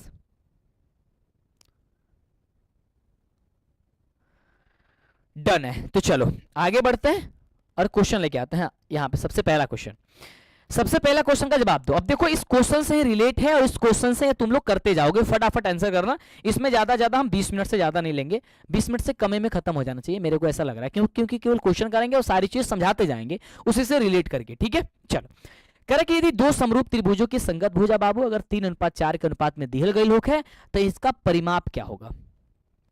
तो देखो मेरे भाई, यदि इसका अनुपात पूछेगा ना, ये भुजा दिया गया होगा, परिमाप का अनुपात पूछेगा ना तो वही हो जाएगा, यानी 3:4 हो जाए। ये बात याद रखिए, यही से क्वेश्चन का रखल गइल बा। यदि इसका मेरे बाबू अगर क्षेत्रफल पूछता ना तो दोनों का स्क्वायर कर देंगे, 3 का स्क्वायर 9 और 4 का 16 हो जाता है। लेकिन यहाँ पे अगर परिमाप पूछेगा ना, जब भी बाबू क्या पूछी, परिमाप पूछी, तो सीधे सीधे क्या हो जाए सर, ऑप्शन नंबर ए हो जाए। अगला क्वेश्चन, अरे भाई अगला आ जाओ यार। चलो अगला क्वेश्चन कह रहा है कि सभी वर्ग होते हैं क्या चीज, तो सभी वर्ग समरूप होते हैं, ऑप्शन इसका भी ए नंबर हो जाएगा, ठीक है। यस, सभी समबाहु त्रिभुज क्या होते हैं, सभी समबाहु त्रिभुजी समरूप होते हैं, ऑप्शन नंबर ए हो जाएगा। ये बहुत ही सिंपल है, देखो ना, ये सारी चीजें मैं लिख करके लेके आता, उससे अच्छा मैं बता ही दे रहा हूं यहीं पे तो क्लियर भी हो जा रहा, इसलिए मैं इसमें ऑप्शन भी लेके आता इसके पहले वाले में। अगला बाबू देखा क्वेश्चन का था त्रिभुज एबीसी, और ये क्वेश्चन पूछेगा, ये गारंटी है ना, इस तरीके केवल अंक चेंज कर देगा। दो समरूप त्रिभुज है जिसका क्षेत्रफल दिया गया 36 सेंटीमीटर स्क्वायर और एक का क्षेत्रफल दिया गया है 49 सेंटीमीटर स्क्वायर, तो दोनों भुजा के संगत भुजा के अनुपात बता दो। अब देखो ये क्षेत्रफल दिया है, तो यदि अनुपात पूछ रहा है ना तो इसका वर्गमूल निकाल दोगे। जैसे 36 को बाहर करोगे तो कितना होगा सर, 6 होगा, और 49 को बाहर करोगे कितना होगा सर, 7 होगा। तो ये क्या हो जाएगा सर, 6:7 हो जाएगा। ऑप्शन कहां पे है सर, 6:7, ऑप्शन नंबर बी में है। सबको लगता है ना कि त्रिभुज बड़ा कठिन है यार, त्रिभुज नहीं बन पाता है यार, सबसे इजी है, तुम देखते जाओ क्वेश्चन कितना आसान है। मैं एकदम आसान बना दूंगा भाई, हलवा बना दूंगा तुम्हारे लिए, कोई समस्या नहीं है। ये क्वेश्चन देखो, ये क्वेश्चन भी रट लो, 100% पूछा जाएगा। अगर ये क्वेश्चन नहीं है तो ये क्वेश्चन जरूर आएगा, क्योंकि ये थेल्स पे है ना। और ये क्वेश्चन तुम्हारे 2 नंबर में भी आ जाते हैं। देखो ध्यान से, कह रहा है कि त्रिभुज एबीसी में पी और क्यू बिंदु ए बी और ए सी पर क्रम से इस प्रकार है कि पी क्यू समानांतर बी सी, यदि ए पी बराबर 3 है, पी बी बराबर 2 है, ए क्यू बराबर 6 है, क्यू सी बराबर x है, तो x का मान लिख दो। अब सबसे पहले इसके लिए हम त्रिभुज बनाएंगे, तो आओ त्रिभुज बना लेते हैं मेरे भाई। ध्यान से देखो, ये तुम्हारा एक त्रिभुज बन गया, ठीक है। चलो ये एक त्रिभुज बन गया, और इसमें कह रहा है ये पी क्यू जो है ना वो एक समानांतर है, पी और क्यू, इसका जो नाम है ए बी सी है, तो ए बी और सी है, ये इसके समानांतर है। कह रहा है कि AP बराबर 3 है, तो जो है उसको लिख दो। इसमें यही काम करना, जो चीज दिया गया ना उसको त्रिभुज बना के लिख देना, देखना ऑटोमेटिक समझ में आ जाएगा क्या करना। PB बराबर कितना है 2 है, तो 2 लिख दो। AQ बराबर जो है ना वो 6 है, तो 6 लिख दो, और QC बराबर यहाँ पे x है तो x लिख दो। लो हो गया। अब देखो आंसर आ जाएगा। ये जो कह रहा है वो किस पे जाता है सर, थेल्स पे जाता है। थेल्स जी कहते हैं कि इसका अनुपात होता है सबका, यानी कि AP बटा PB हो जाएगा और AQ बटा QC हो जाएगा, तो ये हो जाएगा 3/2 और बराबर हो जाएगा 6/x। अब 3 गुणा कर दो, 3 में x से गुणा करोगे हो जाएगा 3x और 6 दूनी हो जाएगा सर 12, तो x बराबर कितना हो जाएगा सर 12/3, तो 4 तिया 12, ये आंसर आ गया 4। लो, अब देखने में तो बड़ा बड़ा दिख रहा था यार, बनने में बड़ा छोटा हो गया, क्योंकि आपको हमने वो तरीका बता दिया कि भाई देखो ऐसे करोगे ना आंसर ऑटोमेटिक आ जाएगा, इसमें कोई समस्या नहीं है। ठीक है भाई, अगला बताओ। अब ये देखो, अब इसमें फिर फंसोगे, इस भी थलसी है लेकिन फंसोगे, और ये क्वेश्चन इस बार के एग्जाम में 2 मार्क्स में जरूर पूछेगा, या फिर ऑब्जेक्टिव में तो गारंटी ही है। कह रहा कि त्रिभुज एबीसी में बिंदु डी और ई क्रमशः भुजा एबी और एसी पर इस प्रकार हैं कि डी समानांतर बीसी है और एडी बराबर इतना, एसी बराबर इतना है, तो ईसी बता दो। अब देखो, कहने का मतलब वही है कि जो त्रिभुज मैंने आपको बताया वो त्रिभुज वही है, इसी तरीके से है, लेकिन इसमें जो पूछा है ना, उसको निकालने का जो तरीका होगा तुम्हारा वो थोड़ा सा अलग हो जाएगा। ठीक है, ध्यान से देखो, ये क्या कह रहा है, त्रिभुज एबीसी ये भी है, तो एबीसी इसको भी कर दो। ठीक है, इसमें कह रहा है कि डी और ई है, डी और ई है जो वो बीसी के समानांतर है, सही बात है, कोई बात नहीं है।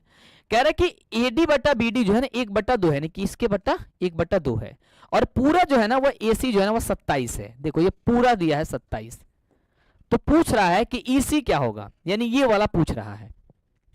तो ये वाला प्राप्त करने के लिए इसको प्राप्त होना चाहिए, तब ना टोटल में से इतना घटा देंगे तो ये आ जाएगा, सही बात है ना। इसको प्राप्त करने के लिए ये टोटल पता है, इसको प्राप्त करने के लिए अगर ये प्राप्त हो जाता तो 27 में से घटा देते आंसर आ जाता। यस, चलो तो ध्यान से देखो कैसे बनेगा। थेल्सी कहते हैं कि सर एडी बटा डीबी हो जाएगा, और एई बटा जो होता है हम लोग का सी हो जाएगा। ठीक है, तो एडी बटा 1/2 तो दिया, यहां तक तो समझ में आता है। ई का मान अगर निकालना होगा तो टोटल सी घटाएंगे, यही करेंगे ना, यही करेंगे ना मेरे भाई। यस, या फिर ए निकालना होगा हमें, तो टोटल क्या करेंगे सर, एसी में से हम क्या घटा देंगे सर, सी घटा देंगे। ठीक है, और बट्टा हो जाएगा या नीचे सी और ई हो जाएगा। ठीक है, चलो अब इसमें 1/2 तो 1/2, टोटल जो मान है वो कितना 27 है, माइनस सी ई घटा देंगे, बट्टा कितना हो जाएगा सी, तो सी रहने दो।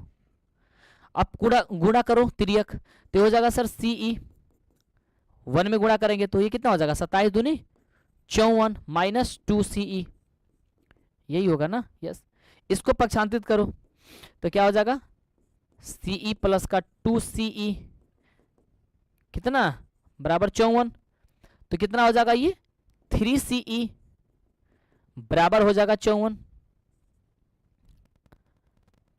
तो 27 3 54 होता है ना, अभी 27 3 54 कैसे हो जाएगा यार, फिर तो गड़बड़ हो जाएगा ना यार। 3 से भाग दो तो 54 में, 3 एकम 3, 2 8 3 18 3 54 होता है ना। अरे भाई 18 3 54 होता है ना, 18 3 54 होता है। ठीक है, यस सर 18 3 54 होता है, यानी कि सी का वैल्यू कितना हो गया सर 18 आ गया, और यही तो पूछ रहा था, तो लो ऐसे भी निकल गया, या फिर तुम इसको भी निकाल करके इसको बनाते तब भी आ जाता। ठीक है, आगे बढ़ते। कह रहे कि किसका कथन है कि 2 समान कोणिक त्रिभुजों में उनकी संगत भुजाओं का जो अनुपात होता है वे सदैव समान होता है। अभी हमने बताया था कि वो थेल्सी जी का बात है, तो थेल्सी कहाँ है, ऑप्शन नंबर बी में है। अगला बाबू क्वेश्चन का था, जितने बच्चे चैनल को यार सब्सक्राइब नहीं किया, और पहले तो चैनल को सब्सक्राइब कर लो जल्दी से, जितना जल्दी होता है मेरे भाई वो चैनल को तुम लोग सब्सक्राइब कर लो, और इसके पहले वाले क्लास नहीं देखे हो यार, जितने बच्चे नहीं देखे हो देख लेना जरूर। ठीक है, क्योंकि 7 दिन का 7 क्लास में बहुत ही सुंदर है, पढ़ लेना। देखो ये क्वेश्चन सिर्फ वैसा ही है, इसमें मान ना दे करके डायरेक्ट चित्र दे दिया है, तो घबराना नहीं है क्योंकि सब कुछ वही दिया है, यहाँ इसका बताना है। तो मान लेते हैं यहाँ पे भाई x है, ठीक है, मान लेते क्या हो जाएगा सर x है, तो क्या हो जाएगा हम लोग यहाँ पे थेल्सी कहते हैं ए एल, यहाँ पे एल है ना, तो ए एल बट्टे क्या हो जाएगा एल एफ, और ये हो जाएगा ई एम बट्टा क्या हो जाएगा एम जी हो जाएगा। मान रखो सबका, ये माने हैं x तो x रहने दो, 7.2 है तो 7.2 रहने दो, ये 1.8 है तो 1.8 रहने दो, और ये 5.4 है तो 5.4 रहने दो। ठीक है, इसको कटा दोगे 18 चौका 72, नहीं 18 3 54, कटाने से अच्छा है कि तुम गुणा कर लो, गुणा कर लोगे तो ये क्या होगा x इंटू 5.4 5.4 बराबर हो जाएगा 1.8 गुणे 7.2। तो x बराबर कितना हो जाएगा सर 1.8 गुणे 7.2 बट्टा हो जाएगा 5.4, है ना। 18 तिहाई 54, 0.3 और 0.3 से एक पॉइंट खत्म हो गया, 3 से घटाओ तो कितना हो जाएगा, कितना कट गया भाई, कटा दो केवल आंसर 24, 2.4 कितना आएगा भाई 2.4। तो ऑप्शन नंबर क्या है सर बी नंबर में, बस हो गया सर, ऑप्शन नंबर बी में दिया गया, बी नंबर से हो जाएगा, ठीक है। वैसा ही क्वेश्चन था। अगला क्वेश्चन देखो, अब ये देखो बताओ फटाफट से किसकी कौन से समरूप होगा। दो त्रिभुज दिए गए हैं जिसमें डी जो है ना क्यू के समरूप है और कोण आर है वो कोण ई के है, तो निम्नलिखित में कौन सा कथन फिर से एक और समरूप होगा, जल्दी बताओ फटाफट से। जब डी है वो क्यू हो गया है, ठीक है। इसको करने के लिए दो चित्र बना लेना, ऐसे जब भी होगा चित्र बनाना। एक है डी ई और एफ है, एक है आपका पी क्यू और आर है। कह रहा है कि डी जो है वो क्यू के है यानी इसके है, और आर जो है, आर किधर है इसमें, आर अच्छा आर इधर है, आर जो है वो ई के है, ठीक है। तो पी जो है वो एफ के हो जाएगा, तो पी जो है एफ हो जाएगा चाहे एफ जो पी के हो जाएगा, यानी ऑप्शन क्या हो जाएगा सर ए नंबर हो जाएगा। देखो कितने सटीक आपका आंसर आ गया, बिना देरी किए और आसानी से आप इसे कर सकते हो। सही बात है कि नहीं बात है, यस सर सही बात है, डन है। अगला अब कह रहा है इसमें ध्यान से देखो, यदि दो या अनुपात में दिया गया हो ए बी बट्टा डी और बी सी बट्टा ई एफ है तो दोनों समरूप किससे होंगे, जल्दी बताओ फटाफट से। इसके भी क्या करोगे, दो त्रिभुज बना लोगे, इसको भी क्या करोगे भाई दो त्रिभुज बना लोगे। एक का नाम देखो ए बी सी और दूसरा का नाम देखो आप डी ई एफ। कह रहा है कि ए बी बट्टा डी है, जो ए बी है वो डी ई है यानी इसके है, और बी सी बट्टा ई एफ है, बी सी बट्टा ई एफ है। तो इन दोनों के बीच में कोण बनेगा जो है वही बराबर होगा, यानी कि कोण बी जो होगा कोण ई के बराबर होगा। तो क्या हो जाएगा, कोण बी जो है ना कोण ए के ई के बराबर होगा, यानी क्या हो जाएगा सर ए नंबर आपका सही जवाब होगा। इसको बात ज्ञात करने के लिए दोनों के बीच में जो कोण बनता है, देखो ये है तो ये है, तो इसके बीच में ये कोण बन रहा है, तो ये आपका ये समरूप हो जाएगा। सही बात है, कोण बी जो है ना ई के बराबर में। अब देखो कह रहा है कि दो समान, ये क्वेश्चन पूछेगा, ये क्वेश्चन नोट कर लो, समझ लो ऐसा आउट करना है, केवल अंक चेंज करके पूछेगा कि क्षेत्रफल दिया गया है तो उसके संगत भुजा क्या है, सर वर्गमूल निकाल दोगे। 8 का क्या करोगे, सॉरी 64 का क्या करोगे सर 8, और 1 से 21 का क्या करोगे सर 11, यानी 8:11, जो कि ऑप्शन नंबर सर ए नंबर हो जाएगा। यदि दो त्रिभुज एबीसी में यदि इतना कोण ए बराबर पी है, कोण बी बराबर क्यू है और कोण सी बराबर आर है, तो ये कौन सा समरूप होगा आपस में। अब देखो इसको अगर समझ में नहीं आता है तो ध्यान से रिलेट करो।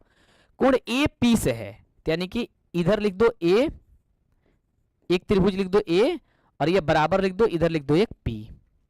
ये बी क्यू है तो यहां लिख दो बी और इसको लिख दो क्यू, और इसको लिख दो क्या सी और आर है तो यहां लिख दो सी और यहां लिख दो आर। अभी देखो त्रिभुज कहां है, एबीसी समरूप त्रिभुज पी क्यू आर,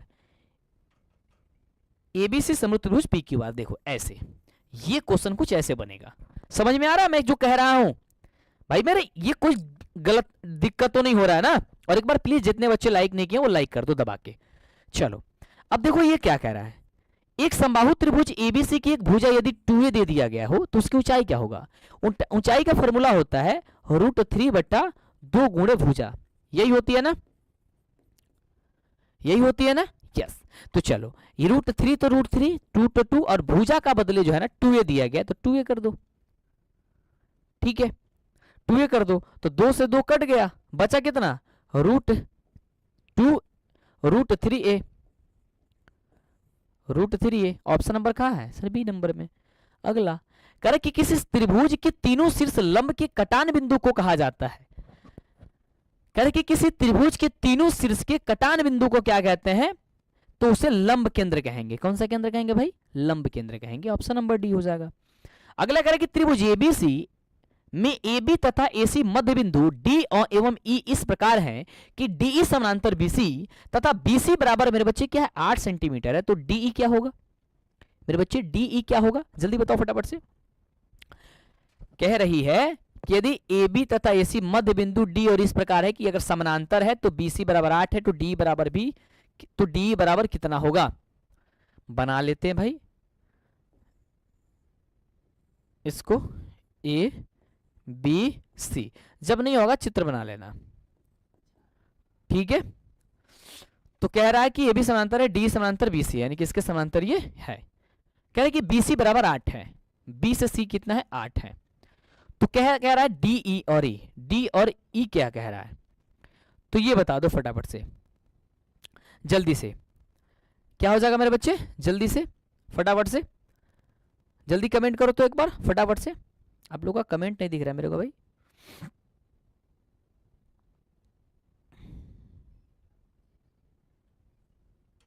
ठीक है, तो डीई बराबर फॉर्मूला होता है 1/2 बीसी होता है, यानी कि जितनी बीसी का वैल्यू होगा उसमें 2 से भाग दे देना, तो 8 में 2 से दे दोगे तो 4 हो जाएगा, ऑप्शन नंबर सी।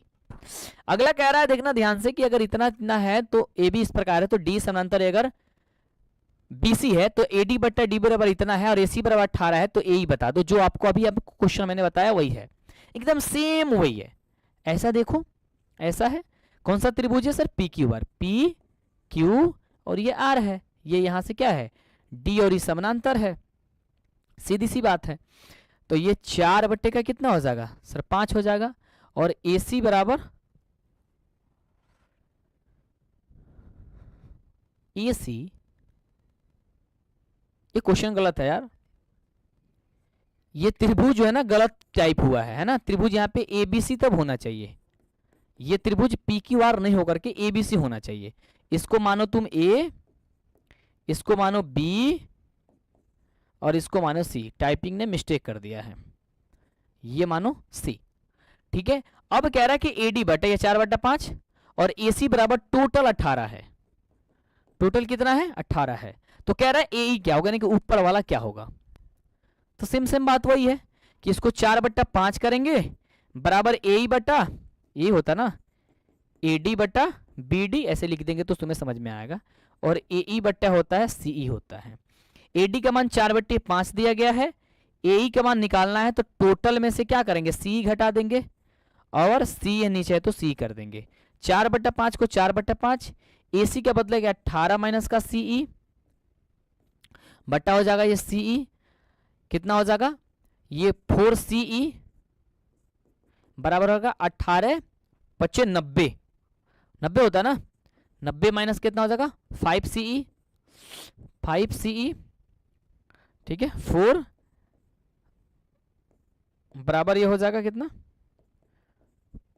4 सी ई प्लस का 5 सी ई बराबर हो जाएगा 90, तो हो जाएगा 5 4 9 सी ई बराबर 90, तो 9 10 में 90, यानी कि सी ई बराबर हो जाएगा 10, सी बराबर जब कितना हो गया भाई 10 हो गया, तो इसकी वैल्यू कितनी होगी, तो टोटल में से इतना घटा देंगे, तो 10 में से 18 में से 10 घटा देंगे कितना होगा सर 8 होगा, तो ये आपका कितना हो जाएगा सर 8 सेंटीमीटर हो जाएगा। मैं आपको सारी चीजें सिखा रहा हूं भाई, इसे सीखते जाना, ठीक है, डन है, यस सर डन है। चलो अगला मेरे भाई, अगला कह रहा है 20 नंबर कि एबीसी में डी समांतर बीसी और एडी बटा डीबी बराबर इतना दिया गया है, ए बराबर अब 4.8 है, तो ईसी क्या होगा। अब फिर वैसा ही क्वेश्चन लगाओ और आंसर करो, मैं इसका आंसर बता देता हूं, आंसर बताओ क्या होगा जल्दी से, तुम लोग बताओ फटाफट से, इसे सॉल्व करो मेरे से तेजी से, पहले मैं इसे सॉल्व नहीं करूंगा, मैंने आपको सारी चीजें बता दिया, तुम इसे सॉल्व करो मेरे भाई जल्दी से, जल्दी से इसको सॉल्व करो, इसका आंसर करो कि इसका आंसर क्या होगा, सब कुछ वैसा ही होगा है ना, जो मैंने बताया वो वैसा ही होगा, यस बताओ जल्दी से फटाफट से कितना होगा, जल्दी बताओ फटाफट से इसका क्या होगा, ठीक है, तुम लोग आंसर नीचे कमेंट कर देना बना करके। चलो अगला क्वेश्चन करा कि अगर दो त्रिभुजों की संगत भुजा समानुपाती है तो वो दोनों त्रिभुज क्या होंगे, तो दोनों त्रिभुज समानुपाती है तो क्या होंगे, जल्दी बताओ फटाफट से कैसे होंगे भाई, वो दोनों त्रिभुज समरूप होंगे, ऑप्शन नंबर सी नंबर होगा। अगला जो क्वेश्चन है वो क्वेश्चन, अरे यार अगला क्वेश्चन कह रहा है कि त्रिभुज के तीनों कोणों का योगफल कितना होता है। भाई बच्चा बच्चा जानता है कि भाई कितना होता है, 180 डिग्री होता है। कितना डिग्री होता है, 180 डिग्री होता है। और इस क्वेश्चन में कैसे हम भूल सकते हैं। दो समरूप त्रिभुजों की क्षेत्रफल दिया गया है तो उसकी संगत ऊंचाई क्या होगा। संगत ऊंचाई कहे तो चाहे भुजा कहे तो वर्गमूल निकाल लो, 3:2 सर 2 हो जाएगा। ऑप्शन हो जाएगा सर बी नंबर। दो त्रिभुजों के क्षेत्रफल का अनुपात दिया गया, उसके संगत भुजा क्या होगा, फिर वर्गमूल निकाल लो तो कितना हो जाएगा, 5:8 हो जाएगा। तो 5:8 यहाँ पे सी नंबर में है। अगला क्वेश्चन कह रहा है कि किसी समद्विबाहु त्रिभुज के आधार बी और बराबर भुजा ए हो तो उसका क्षेत्रफल क्या होगा। यानी कि सीधी सी बात है भाई साहब कि समद्विबाहु त्रिभुज का क्षेत्रफल क्या होता है ये बता दो। तो समद्विबाहु त्रिभुज का क्षेत्रफल होता है √3/4 गुणे भुजा स्क्वायर, यानी ऑप्शन जो हो जाएगा वो ए नंबर से ही हो जाएगा। बोलो है ना, यस। तो इस तरीके से आपका जो है ना वो आपका चैप्टर जो है ना आज का समाप्त होता हुआ। अगला क्वेश्चन एक और है, दो समरूप त्रिभुज के संगत भुजा यदि दिया गया है तो उसका क्षेत्रफल क्या होगा। तो क्षेत्रफल के लिए इसका स्क्वायर कर देंगे, 3×9 और 50×25। देखो अगर क्षेत्रफल पूछेगा तो स्क्वायर कर देंगे, अगर भुजा पूछेगा तो क्या कर देंगे सर, वर्गमूल कर देंगे। सही बात है, यस। बोलो एक बार फटाफट से, यस। तो आज की क्लास आपकी ये खत्म हो गई, चैप्टर नंबर 5 और चैप्टर नंबर 6। कल 3 चैप्टर है, कल 40 से 50 नंबर कवर होने वाली है। तो कल तो हर हाल में आना है। और इसके पहले की क्लास जितने बच्चे नहीं देखे हैं भाई देख लो, मैं रिक्वेस्ट कर रहा हूं तुम लोगों से। और एक बार मेरे बच्चे ये मुझे बता देना फटाफट से, मेरे बच्चे एक बार बता देना कि जितने भी मैंने चैप्टर पढ़ा दिए, जैसे 5 चैप्टर मैंने पढ़ा दिया है ना, लगभग 10 चैप्टर और बाकी है जिसमें 3 चैप्टर कल ही खत्म हो जाएगा लगातार।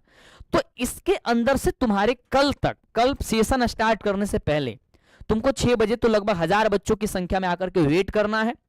और कल 6 बजे के पहले जितने भी टॉपिक मैंने पढ़ा दिया, यानी कि 6ठे चैप्टर मैंने, नहीं 6 चैप्टर पढ़ा दिया ना, मतलब 9 चैप्टर आगे बाकी है। तो 6 चैप्टर तक जितना भी क्वेश्चन है आपकी बुक में, आपके शिक्षक पढ़ाए, आपके पास ऑब्जेक्टिव है, सारे खंगाल डालो, सारे के सारे बना डालो, 2-2 अंक के क्वेश्चन को कर डालो। यानी कि कल 6 चैप्टर तक आप क्लियर हो जाओ कि भाई 6 चैप्टर तक कहीं से क्वेश्चन आएगा मैं बना दूंगा, या फिर मैं जितना क्वेश्चन कराया हूं उतना कंसेप्ट अभी तुम्हें पता होनी चाहिए। सही बात है। तो आज की सेशन को इतना खास बनाने के लिए आप सभी का बहुत बहुत दिल से शुक्रिया, दिल से धन्यवाद मेरे दोस्त, मेरे लाडलो। मैं मिलूंगा कल शाम को 6 बजे आप लोग से, आप लोग जरूर हमारे साथ दीजिएगा। और कल जो है ना इसके लिए स्टेटस लगा दो, सब कुछ लगा दो, क्लास अभी लग जाएंगी। क्लास को शेयर कर देना, जितने बच्चे आते हो ना क्लास को लाइक करते हो तो बहुत खुशी मिलती है, ठीक है। और आप नीचे कमेंट करके मुझे बताओ कि क्लास और सेशन कैसा लगा आपको, ठीक है। तो आज के लिए बस इतना ही, हम मिलेंगे आपसे अगले वाली क्लास में कब, कल। और इसके जितने पहले जितने सेशन नहीं देखे हो जरूर देखिएगा। और इसके बाद बहुत अच्छी अच्छी टॉपिक, बहुत अच्छी अच्छी चीजें आपको मिलना शुरू हो जाएगी। Thank you, take care, bye, love you. कटो।